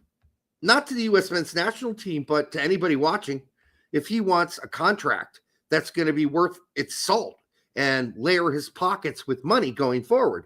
Because right now, he's going to be sold, and I'm sure Dortmund are upset about this, for probably around $10 million. I'm guessing more like 8 to 10, yeah. When he was once worth $48 million. That's just sad. It's a sad. Now, yes, injuries, I haven't forgotten. I got it. But, yeah, this is not working out right now the way we'd all hoped it would. All right, sorry, Brett. Yanks abroad. I'm going to try to go through this fast. Yep. All right, on Friday, Sargent went 90 in a loss. Quite frankly, not one of his best performances. His mind was already on the plane. I guess. But then again, the whole Norwich team looked half asleep, honestly. I don't know what the fuck's going on there. They were playing a team that they were fighting for. What are they doing? Where was the guts and the glory there either? Yeah. Norwich has got to be frustrating to support at this point. I mean, I know they're only I'm looking at the table right now. The 3 points to bounce up to 9th at this point. To get to 6th place, they've got to make up 8 points. Yeah. It's not going to happen. And Sargent's going to get sold this summer. And I did say that a week ago that I just didn't trust Norwich to be able to get there. Sands is still injured, so he didn't play. Christian Lund, by the way, just so people know, for the last 2 or 3 games, bench. Played 2 minutes for Palermo. So another reason why he wasn't even in the 60, I don't believe. Was he? He wasn't in there. Was he? Let me see real quick. I got the list right here. You telling me I didn't watch this game? If he was... My Lund? Oh, he didn't make it. He didn't make this preliminary 60. There you go. So Lund, 2 minutes for Palermo, and benched the game before. And anyhow, John Hilton 90 and lost in Sunderland 24 for another win for Dordrecht in the second division of Holland. They look like they're gonna be promoted, or they're gonna have a fighting chance for it. Keith Fury's injured. Whoa, God, you don't say. No way, you don't say. Jalen Hawkins, 90 minutes for Emmen in a win, also lower divisions. Now we're on to Saturday. Brendan Aronson. Oh, yeah. Brendan Aronson, 46 lackluster minutes and gave up a goal. Purely responsible for that in the tie with Leeds. Real quick, before we move on to the next team. We, according to Derek, we have a new player on the team. He's going to be siding up next to Dominic Downs. What did I call him? Christian Lund. What did I call him? Christian Lund. What is his name then? Kevin? Kevin. Fuck. All right. How do I forget players' first names? All right. Horvath. At least you're not mixing up McKenzie and McKinney anymore. I know. Horvath, 90 minutes in a win. Haji Wright, triple goals. And 90 minutes in a win, and we'll get into that too, right? Mm-hmm. All right. Yeah, we'll be talking about Haji in the U.S. men's national team section here. Okay. Morris, Aiden Morris, 90 minutes in a tie. I thought he played pretty good. Dwayne Holmes did not dress. Koliosho in the 18 did not play for Burnley. Daryl DK, 15 minutes in that tie. He's struggling. He's struggling a little. Scally, 90 minutes in a win. Noah Kai Banks, 3 minutes in the win versus Paredes. And of course, Paredes did not dress, although he is off the injury list. Leonard Maloney did not dress. That's gotten worse for Mainz. And then Reyna in the 18 did not play. Cole Campbell's injured for Dortmund, and they lost again. Fucking idiots. All right, Musah, 52 minutes. Okay, the Musah miss. It's almost astonishing to watch. If you watch the replay over and over again, you're like, how the fuck does he miss this? Because he could have taken it actually sooner, but he decided to dribble around the goalie. Fine. Yeah. But you got to nail that or pass it because you got open guys coming. So I don't know. At this point, I'm just waiting for Musah to ever score a goal for AC Milan. Maybe if he gets one, this whole choking thing will end. I don't know. We'll see. Pulisic, we already talked about it, was badass. Castaneda, 90 minutes for Paderborn. They sit second in Bundesliga 2. Adams, 75 minutes in a loss for Bournemouth. I don't know what to think about that game. It's not like he was the problem. Paxton Aronson, 90 minutes in a loss. I was warning you about this in Utrecht. I was telling you. Utrecht. They're never going to be continuing up that high. At any minute, they're going to start going backwards, and they have. Yeah. Aronson not playing the sort of lead role he did before with Utrecht, where he was one of the two holding mids. He's playing now left midfielder. I don't know why they switched this all up, because now he's not touching the ball as much as he used to when he was playing in the middle of the park. Now he's out wider on the left. I don't know what's going on there. Is this an issue of an injury where it's like Paxton's more of a universal player who can play just about anywhere, and they have a better center midfield option than they do a left midfield option? You got me, brother, because I don't know anything. I don't know details about Utrecht and their injury situations. But I do know, if we're talking injury, the other American on the team, Rick Van Hees, is still injured. And he's a young kid coming up from their youth squad that made the big boy team this season, and he's been injured ever since he's come up. Yeah. Balogun was removed from the injury list. So we'll see what, does that mean he's going to play? I mean, play? Well, given his competition is scoring goals left and right. Beereth is just a badass. So, I mean, is he going to play? Well, maybe he'll come in for last 15 minutes and he's got to make something of it, Yeah, I think to be fair, that's the same thing we say about Gio. Hey, if you want to get more starts, when you come in those 7, 8, 9 minutes, you got to make something of it. Yeah, Beereth has just come in and become a star for that team. And he may not be around very long because he has taken the bull by the horns. There could be some EPL teams looking to buy that guy. Mm-hmm. He's been that good this season since Balogun went down injured, and then he was signed. Des, 61 minutes, so he's back. I called that he would come off around the 60th. He did. Ledesma did not dress, obviously. No, not obviously. I don't know what's going on there, if he had a knock or whatever. He didn't dress at all. He wasn't listed in the injured, like Pepe and Tillman. Then Downs is injured after his wrist surgery. Toljan went 90 minutes in a win for Sassuolo, who are obviously at this point going to get promoted back into Serie A, and they currently sit first out of 20 teams in Serie A. Novakovic, down in Serie B as well, went 30 minutes for Bari. And then we get to some Mexican Liga MX's teams. Fernando Arce, 90 minutes for Puebla and a loss. I think Puebla are among what's the worst teams in Mexico right now. And then Conrad's injured for Lausanne in Switzerland. And then on Sunday, we had Jedi with 90 minutes in a win. And boy, did he have some runs. Yeah. Ooh, did he have some runs. We got to watch that game before Jackson's Sunday game. It was playing in the facility.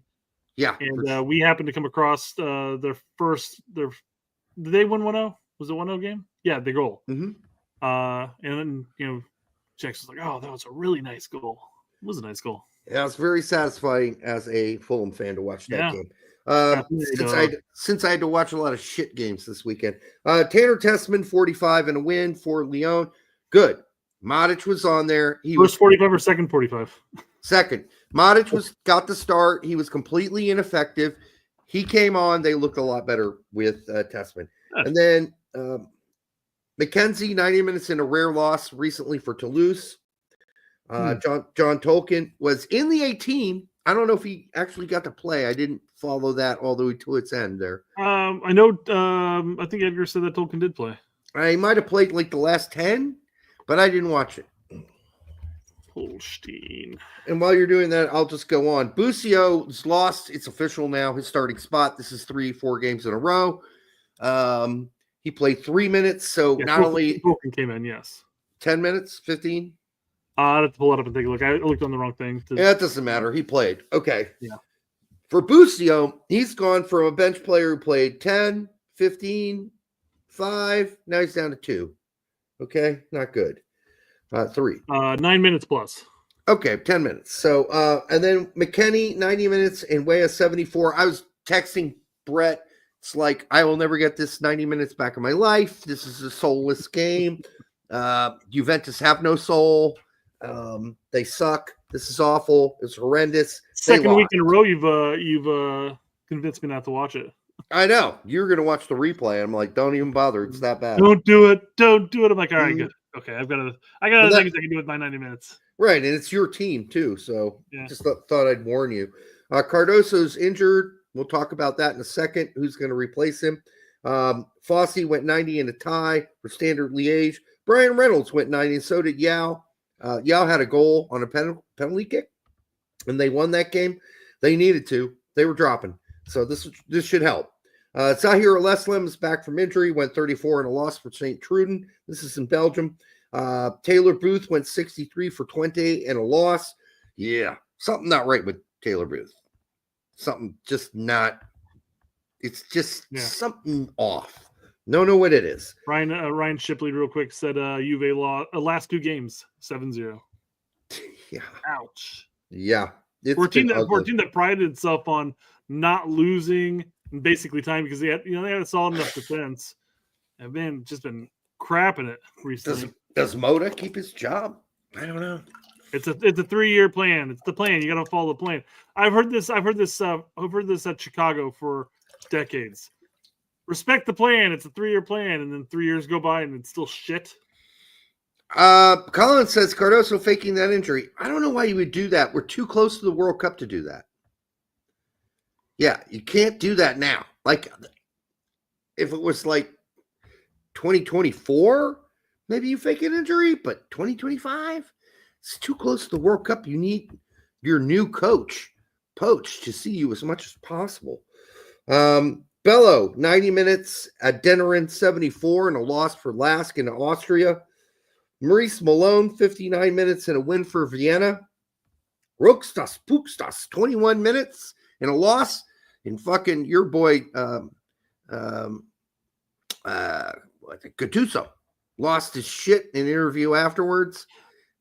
I don't know how that's my boy, but yeah, I did see that, and I had that pulled up, and yeah.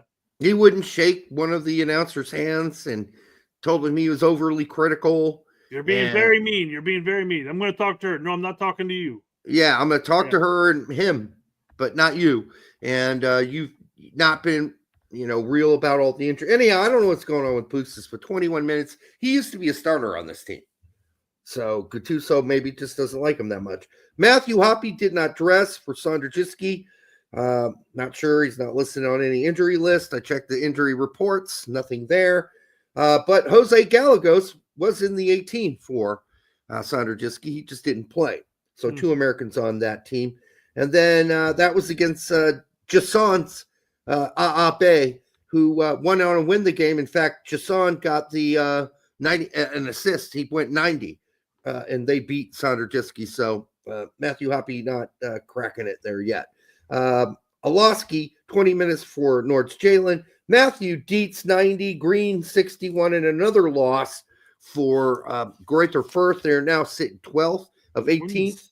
When is Dietz getting out of there? Yeah, I thought it would be here, the upcoming transfer window in summer. We'll see if that is actually may have to offload him in the summer, yeah. Yep. And then Johan Gomez in the 18 for Braunschweiger. They now sit 16th of 18th. They're more likely going down to 3 Bundesliga. And then we got CCV and Trusty. Trusty's injured. He didn't start. CCV went 90 against Rangers in that loss. Then we got John Brooks, who's still injured. Benny Diaz in the 18 for Juarez, who I believe are the worst team in Mexico right now.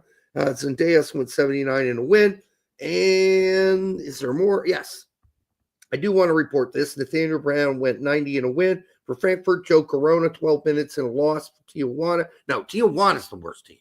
I think they're 18th out of 18. Tijuana's definitely the worst team. And then didn't Mexican League get rid of promotion relegation? Yes, for now there no worries. Who cares? No worries. Yeah. And then for in MLS, the American contributors were the following. Agimang got a goal for Clit. Dotson got a goal for Minnesota. Blackman got a goal for Vancouver. McGlynn got an assist for Houston. Luna got a goal for RSL. Anelli got an assist for RSL. Luca De La Torre an assist for San Diego. Arston a goal for the Crew. DeJuan Jones got that assist on that goal for Arston for the Crew. Cole Bassett a goal for the Rapids. Omir Fernandez an assist for the Rapids. And then you had Zimmerman an assist for Nashville. Lovitz an assist for Nashville. Christian Ramirez a goal for LA Galaxy.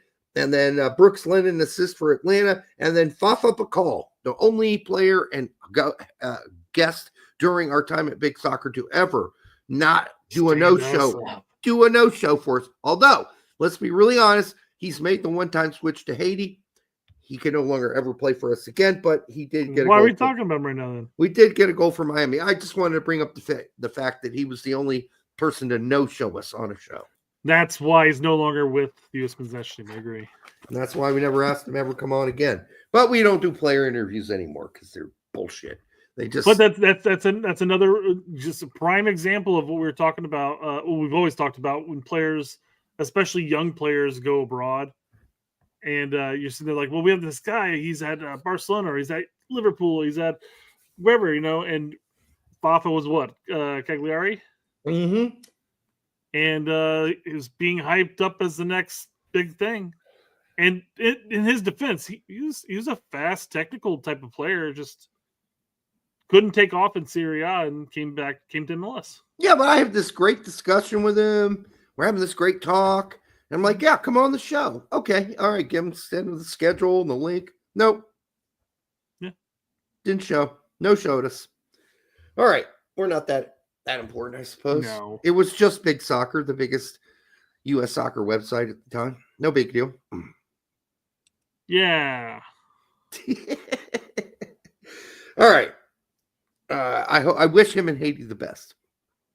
What else we got, Brett? I know the topics, the real topics. We're entering into Nations League time right now. Okay, Nations League time. I wanted to bring up some expectations of Nations League, not necessarily from the U.S. men's national team, but from the Canadian national team. Because, as Jack says, I'm stunned that some of you all don't get it. Canada will never have a better opportunity to win this tournament as things stand. Form, check. Head-to-head, check. Injuries, check. Time with manager, check. Even their starting 11 is basically even with U.S. men's national team. Now get out there and lift that trophy. Mm-hmm. I responded, and I said, well, quite frankly, head-to-head against U.S. men's national team, you guys are dead even with 2-2-1. 2 wins, 2 losses, and 1 draw. Mm-hmm. But everything else I'll agree with. Sure. You guys, your form's great. Your form's great. I don't know about your injuries. I'm going to take your word for that. And Marsh has been there longer. Yep. And been successful. So this would be the time. This would be the time for Canada to beat Mexico and then lose to the U.S. in the finals. So that's going to be their biggest challenge. They got to beat Mexico, right? Yeah. Got to beat Mexico. Well, that's their biggest challenge until they play us, right? Oh, I don't know if they're going to beat Mexico. Yeah, we'll see. But it's nice to see other teams besides us in Mexico really coming out with the confidence. Our fans saying, "This is it. We should win this one because of X, Y, and Z." Panama could make a run and win the Nations League, but do you think their fans are going like, "This could be it, guys. We should have the upper hand on all the other teams." Possible. Yeah, and let's just keep in mind a lot of the Canadian players are quite old. You're talking some of the core players are quite old, so we'll see how that works out for them. In defense, center back. Or they got Schadenfreude in there. Schadenfreude will. Well, they got some young guys. I like Schadenfreude. Yeah, dude, I like that kid. The kid's pretty good. He's the Canadian Brek Shea. Except for he actually performs for the national team. Mm-hmm. Canadian Brek Shea, Schadenfreude. I think Schadenfreude will go overseas at some point. I don't know how he couldn't. Yeah, I agree with you on that. Yeah. Now let's branch over to the U.S. men's national teams and see what their expectations are. Anthony Robinson says, "We want to win this championship until the point where it's boring." Bring it on! I'm all for it. The USA have won their 10th straight Nations League, and they're just going into whatever. Yeah, win it again, I guess. Well, you got to beat Panama first. Yeah, exactly. And I don't think that's something that is 100% going to happen. I think Panama are coming in here. They have no fear of us whatsoever. I don't think any game at this point in these 4 games or these 4 teams, none of them are 100% guaranteed. Well, and of course, when call what you want, they brought up the roster for Costa Rica. What do you think they set them up in? You mean Panama? Yeah. Well, yeah, Chuck. I got Chuck's thing here. We can talk about that real quick. 4-3-3. Well, it is the same setup though. No. Panama. That's what they said. No, not USA. They did the Panama roster lineup. And what do you think they set the Panama team up to play? Panama at 4-3-3, really? Of course, everybody plays a 4-3-3, Brett. Don't you know that? Every team does. Every fucking selection for anything they ever put up is always in a 4-3-3. Do they not realize? And I get it. The coach in the 2 big matches he played for Panama played a 4-3-3. In the other friendlies he's played, he only played 5 of them. He only played the 4-3-3 once out of those 5. He played a 3-4-3. He's played 5 in the back, 3 in the back. It is possible that they won't play a 4-3-3. It is possible. And in those 5 friendlies against good competition, some of it, they play a 4-3-3 defense, if not a 4-3-3 offensive. So we'll see what happens here. But it's always set to default at 4-3-3. It's just getting a little annoying. And then this from Davies. Like, I guess there's no other formation they're allowed to pick.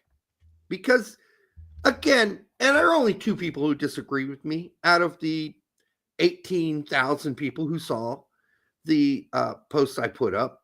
Yeah. Scally ain't playing right back. And if he does, it's the most static defensive right back position I've ever seen in my fucking life. And the most central right center back position I have ever seen on defense out of possession. So at this point, I've given up.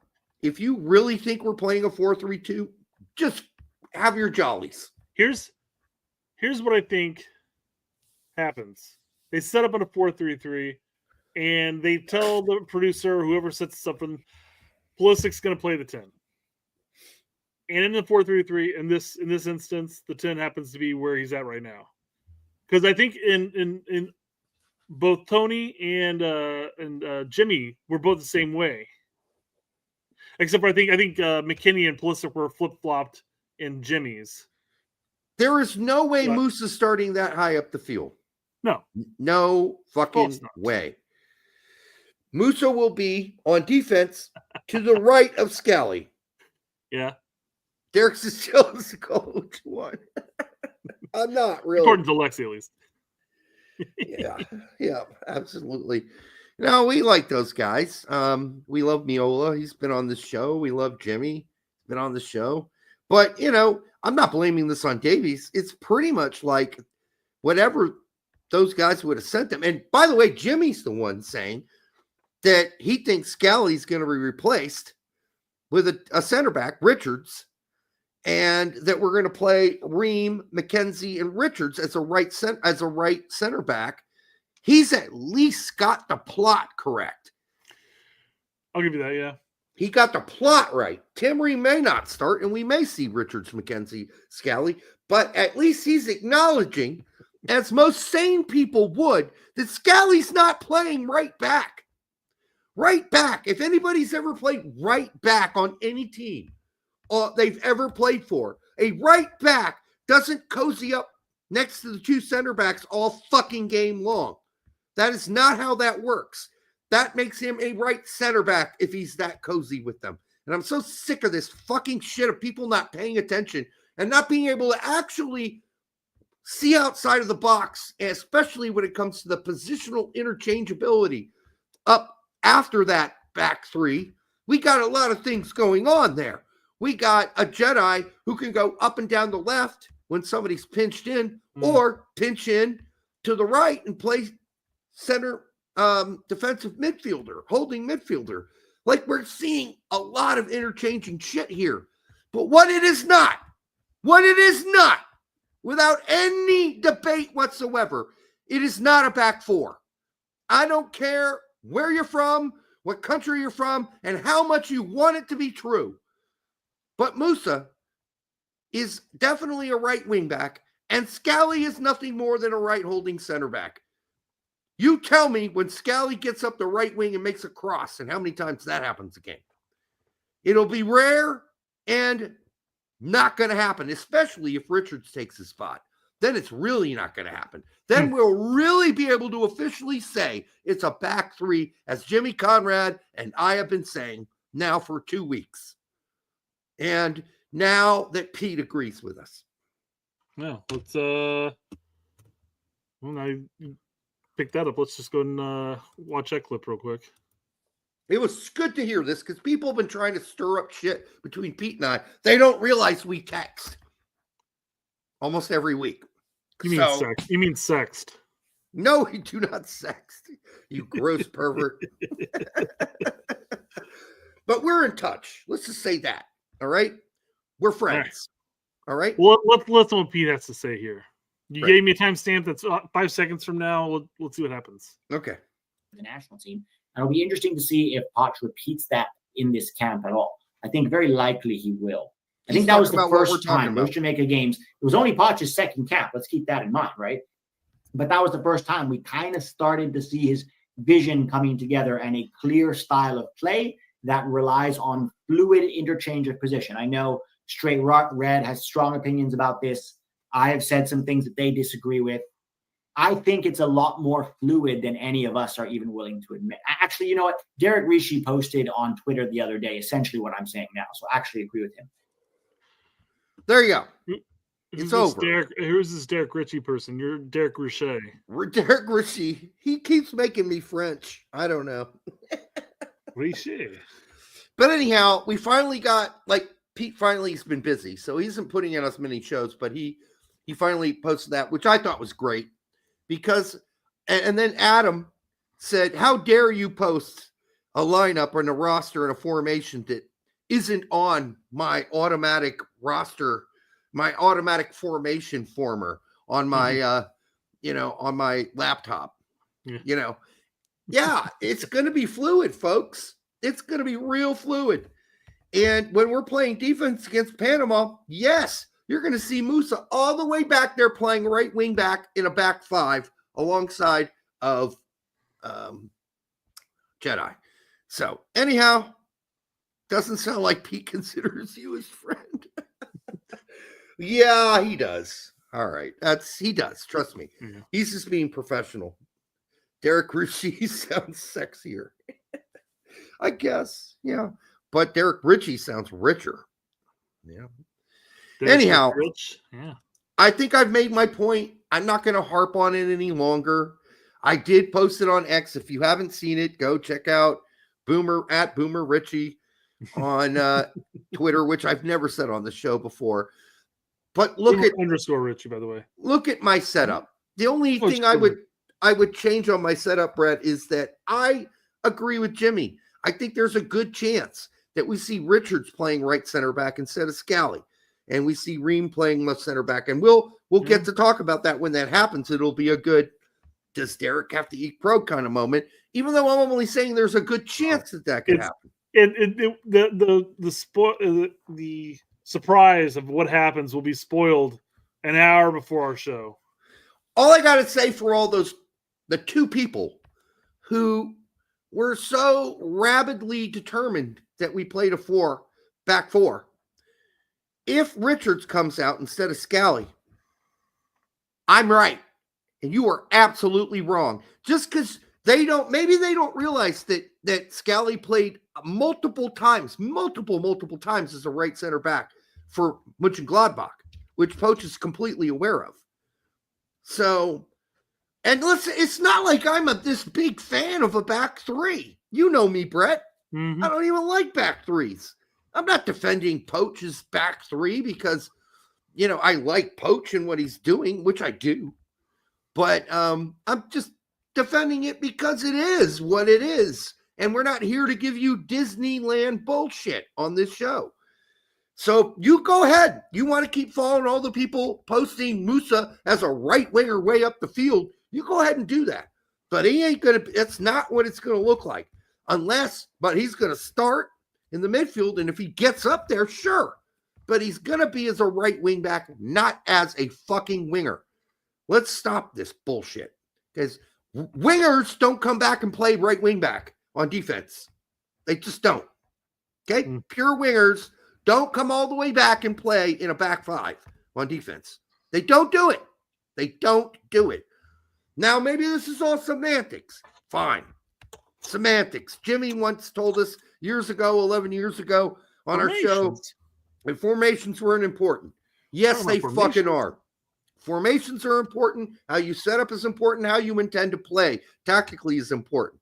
And what we're seeing from Poch is he's basically saying, yes, positions are important in the sense that if somebody else does something creative, somebody else has got to cover for him. There's got to be total movement. This is like the total football concept. One guy goes forward, the other guy checks in behind to take his spot. to make sure that position's covered. So anyhow, that's it. That's all I got.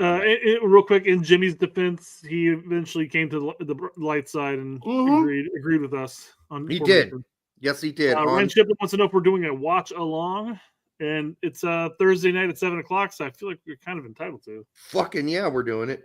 I mean, we get to start the podcast early, do a watch along, and then go to bed at a reasonable time. Hell yeah, talk, man. Crazy that's lovely. This show usually ends at like fucking 10:30. It's absurd. And then I've got like 30 minutes to make a sandwich and take a shower and go to bed. What kind of fucking life is that? Because we got to get up early in the morning and work. Yeah. All right. Real quick, as we wind down the topics of Nations League, one of the big talking points really going into the games, well, at least to some, is who's going to be our starting goalkeeper. Because even though, Turner was getting time, is he still? I didn't catch it during Yanks Abroad, but did he play this weekend? No. Okay. So Turner was getting minutes. Horvath did. He just wasn't on the 23. No, 23, yeah. Yep. No, Schulte was playing, and also Stefan had a whopper. That was a great game. Just whopper in a good way. Like save Central. The guy was firing on all cylinders. Now, would you be surprised, given the fact that Poch actually came out and said, "Hey, he loves Stefan. I remember Stefan back in the Man City days." Yep. Could you see him going with Stefan at this point? Did he watch the Colorado well, has he been watching Colorado for the last 3 weeks? I'm sure he has. Then he might consider it. I think it would still be surprising if Stefan started over Turner. But if you ask me, who's got better feet, who will play better in Poch's 1B system, that's Stefan. Stefan was just hitting dimes out there in this game. That's fair. His feet are definitely better than Turner's. But, I mean, then again, so is an orange cone. That's good. It's better than Turner, is what I'm saying. As far as playing it out of the back. But also, we're seeing a different Stefan. We're seeing a guy who maybe is healthier, but also a guy who was probably energized by the fact that he got called up last time by Poch. Because I haven't seen him play this kind of inspired ball for some time. He is inspired out there. So we'll see. Vespigo says Stefan is streaky. Yes, I'd agree because he was really bad during the season. Last season, except for Leagues Cup, he was hot. Now, this season, he's just been good and then great. In this last game, he was great, but he's been good. And he is not making the same mistakes. He seems to be getting off the line faster. He seems to be able to make dives better. I don't know if there was an injury there. I don't know. Making some really good instinctual saves. Right. I mean, some of them were just like point blank, you have to react type of thing out of nowhere. Yep. Good. Jack Panetta says, Derek, my dog wants you to finger her. That is disgusting. I would never do that, Jack. There's no way for a dog to consent to that. There really isn't. And Brett, don't you even come up with a reason where they could. I was thinking like I know you were thinking about it. Is there a dog situation where like when cats are like in heat and you have to use a Q-tip or whatever? Not that I don't have a cat. I've only heard of such stories. I've never had to do this before. Yeah, I haven't either. I would put the cat outside. That's really gross. We don't agree with that kind of thing. So yeah, that's not happening. Yeah, really, that's just actually really gross. Well, bad news, Derek. We've already talked about both players, but both Cardoso and Trusty are injured. Are we confirmed that Austin Trusty is not coming? I don't know. And when I say not coming, I don't mean that in a sexual way. I haven't seen a photo. I haven't seen a photo of him walking off the bus from the airport. So I don't know. You have like, hey, U.S. men's national team players arriving early, and you see like Pulisic and Musah, and then Gio or whatever. But I don't think I've seen CCV or Trusty there. So my original two players that came to mind when I heard Cardoso wasn't going to come, that were more like for like, that would be on this roster, which one of them you agree with me on, were Aiden Morris and Paxton Aronson. I agree with you on Paxton, yes. And then you could say, well, okay, do you really need another midfielder? Maybe just get Zendejas in here. Well, assuming we have 2 open spots now, I would have assumed that not even like for like, because we don't need another center back. We already have with Scally 5 center back options. Yeah. So my take was to say Paxton Aronson and Zendejas. Let's just bring in more firepower in the attack. Yeah, we do know who the picks were though, and it's nope, wrong one. Hold on. Nope, still moving along. Here we go. So Brian Gutierrez was called in for training. We have Jack McGlynn called in. Okay. And we also have Arfston was called in as well. Wow. So those are the 3, and they're all domestic. The last second plane ticket didn't make a lot of sense. But then again, Zendejas is literally a stone's throw from He's him. right across the border. Whereas I get Aiden Morris is all the way in England, so that's a flight. I get it that, I don't know, Paxton Aaron's all the way in Holland. These injuries occurred on the weekend, and all the other players still flew home the exact same time frame. They could have called in Paxton or brought in Zendejas or brought in Aiden Morris. I don't know. Yeah. He made the 90, and he's the most like for like with Cardoso. Paxton Aronson could probably do the job too, but really, I don't know. It seems weird, but they're closer, I suppose. They're in the country. They're in Los Angeles, which is all the way on the West Coast. That is a long fucking flight from England to goddamn California. Fair enough. I get it. They'll probably be exhausted by the time they get there, but it would have been the same time frame everybody else was leaving, though. Right. So, regardless, it's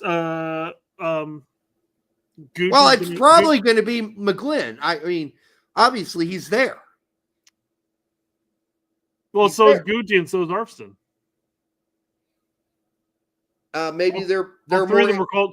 All 3 of them were called in for training. They may or may not make the team. Okay, well, one of them won't. Sure, fair enough. Yes. Yeah, 2 of them will. Yeah. There. I don't know. So, I mean, Guti's been playing really well for Chicago, but does he get a call up in this situation? We already have a lot of, we have Luna and we have Gio. Could he fill in as a wing option? Yes, it's basically where he played in Cape Cupcake. So it's possible. Arfston is again a Jedi replacement, quite frankly. Yeah, I don't know how Arfston got in on this, unless there's something else going on behind the scenes we don't know about with the wingbacks. Mm-hmm. The other 2 are obvious midfield replacements so I don't know. I'm not ignoring the chat. What are we ignoring here? Zendejas is a wing. Yes, he is. But so apparently McGlynn is. Well, is it official? Because again, 3 players were called in. I mean, maybe he officially said it, but yeah, Goff and Tannenwald said that it's a replacement. But I mean, why even bother calling in 2 more players? Why not just call the 2 players you're going to have come in? Maybe you just wanted to look at them. Maybe. Yeah, I don't know. And then, hard to say. Colin Reese, yes, we do use wingbacks in Poch's system. They're called Musah and Jedi. All right. I don't know. It's just, I guess that's it. It's over. We have the Cardoso replacement and no news yet on an official replacement unless it's happened while we were on the show for Trusty. So. One thing we did want to talk about was Haji not being included in the preliminary roster. Yeah, and the reason why this is a talking point, because again, he was injured during the time of the preliminary roster. Preliminary roster came out on February 24th, but he played the following weekend on March 1st. He did right away. So it's not like he would have been the only injured player on that 60-man roster. Yeah, there were other injured players, 2 of them that were called up. So on the 90-man.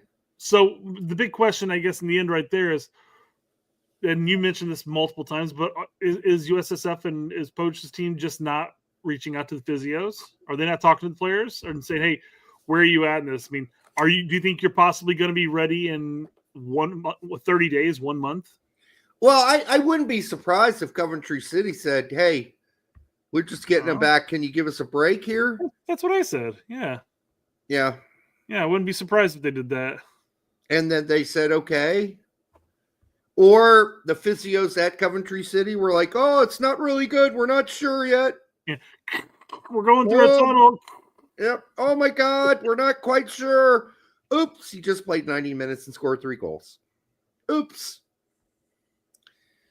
Yeah, teams can do that. If you get them on the horn and they really don't want this guy who's been injured for 4 months to get re-injured, they might just lie. They might lie. Mm-hmm. People lie. They tell fibs. And to keep players off the roster that they value because Coventry are fighting. They're probably very unlikely to, but maybe they will get in the promotion fight. Still some games left. They just don't want to lose him again to some sort of, whatever, strain, ankle, whatever. Doesn't matter. They just don't want to lose him again. So maybe they fibbed. It's possible. Teams have done this in the past. But if I'm Haji right, I'm certainly pushing to be on that 90-man roster. But he wouldn't put on there. So we don't know enough of the circumstances. Well, it's also possible they may have looked and said, we're not 100% positive if he is going to be healthy enough. And they gave him some minutes on the first. He played well. Throughout practice, he was fine. Got more minutes the next week, etc. I just think it's more what I was saying earlier. I think they're thinking, hey, we got a chance to make the promotion playoffs, maybe better, and we're not risking Haji right. We're going to fucking lie and say he's not ready yet. But then you don't play him for 90 minutes. Holy Christ. You played him for 90 and proved that you lied. So it's so hard to say, what happened there and whether it's Poch's fault. I mean, my first thought was, fucking A. You could have at least thrown him on the 90 in case they lied to you at Coventry or they fucked up and he's a lot healthier than they told you he was. And then you got another center forward and we don't need Brian White or Aguiman, whichever one you want to take off. Doesn't matter to me. I don't care. As Ryan mentioned a couple times, and somebody else mentioned too, Coventry is vying for promotion. And right now, if they drop any points, they might be on the other side looking in. Yep. Right now, they're listed at 5th place, but West Brom and Bristol are both at 57, and Coventry has 59. So we're talking about the final 4 games. They played 42 games, right? Right. So they have 4 more games. They need every single point they can get. Yeah, because the top 2 are auto promoted, and then the next 4 have to play a playoff. So, yeah, I mean, if I'm Coventry City and I'm looking at that, I'm like, let's just give. I thought they played 42. Let's just let this guy get healthy completely 100%. We want him for the rest of the season. We're not even willing to risk losing him. They got 8 games. They played 46 altogether. No fucking way in hell we're letting you take a guy that just came off the injury list 3 weeks ago. No way in hell. Fuck off. He's not healthy. When they make the phone call, the physios were like, no, he's like 40%. No, don't call him up. He's not ready yet. That's what I suspect happened for a team fighting for promotion. Yes. Yeah. Roger brings up an interesting point because we need to stop doing this. Poch sent home players in October to protect their fitness. This is another version of doing that. I guess my question there is why even include potentially injured players in the preliminary roster period then? Exactly, because he did include 2 others. Tolkien's injured. He put Tolkien on there, and there was one other. One of the center backs, I thought, was it? I have the old list here. I don't know. I can't remember right now. There are 2 or 3 players. Yeah. So that were also injured at the time. Of course, we don't know the intricate details of those injuries. Yeah.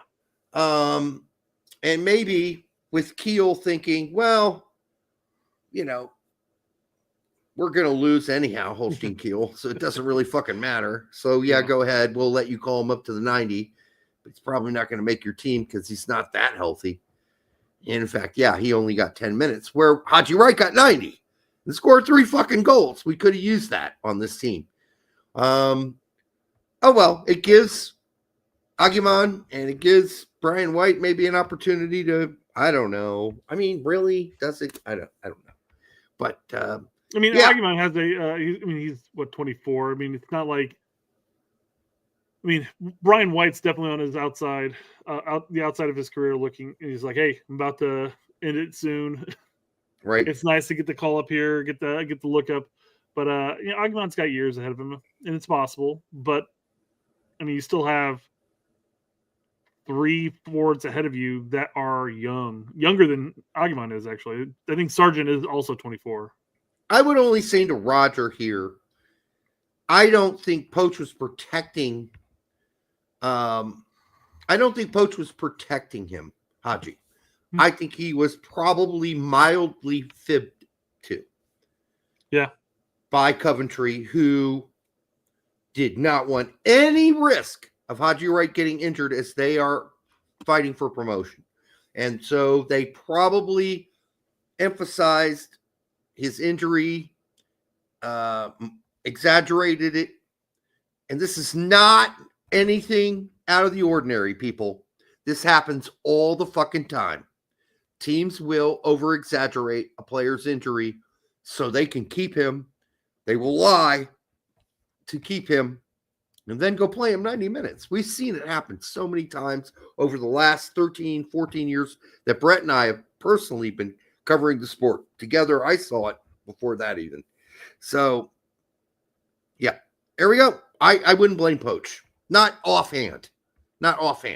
I would have to know more of the facts. I would love to hear the physio's report on that phone call with Poch about Haji Wright. I guarantee you they bullshitted and said he's not ready for 90 minutes. He's not ready to play. And he's not 100% fitness. And then they just spit. After the 90 came out, now they spit in Poch's eye. Said, we got you, bitch. He could have made your 90, man. But boy, we are so happy he didn't, because now we got him for the whole promotion chase. Right? So there you go. All right. I think that's about it, right, Brad? Yeah, that's all we got. That's all we got tonight, guys. Thanks for hanging out. For the 342 of you who were here at one point on X and on YouTube, we do appreciate it. We will be back. And yes, I guess we'll cover the game live. That's not this Thursday, is it? It is. It is. We'll be back Thursday live for the game. We'll cover it live here. I guess there are 2 other broadcasts online for that. There's Jimmy's, which you should definitely not watch. We love you, Jimmy, but you got to watch our show. And then I think famous chat saying, "Hey, go watch us." Actually, don't do them. I'm joking, guys. Right? You could do tact, I suppose, but we're much more egregiously loud here, and we swear a lot more if you look into that kind of thing. So if you want to watch the game here and be like extremely entertained most of the way, here this is the spot to be. And because you can always get, call it what you want after game, post show stuff, but we're going to call the game and we're going to have a good time. That's what we do. We drink, we watch the game, have a good time. Real quick, Derek, Wonder Kid, Kevin Sullivan scored today. Yeah. In the 2 team. Yeah. It was a nice free kick. No, it's nice. Yeah. But call me up when he's playing for the big boy team in Philadelphia and he's making an impact. Now, I get it. He's young, but it's not like for prodigies, like beyond circumstance for a 15, 16, even 17-year-old to be called up and playing for the big boy team in those ages. in MLS or, for frankly, even the EPL. I'd at least start giving him. I mean, I guess I was gonna say I'd start giving him at least bit minutes here and there. But then again, does Philly really benefit at this point to really play him for the big boy team?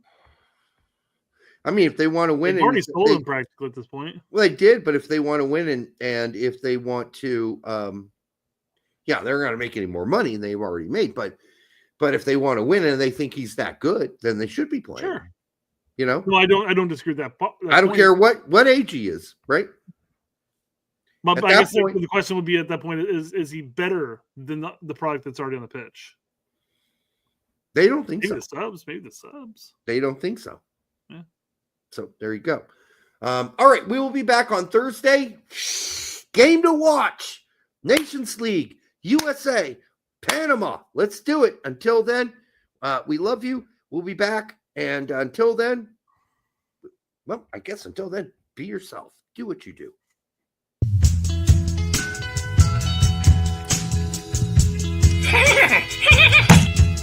That hurt.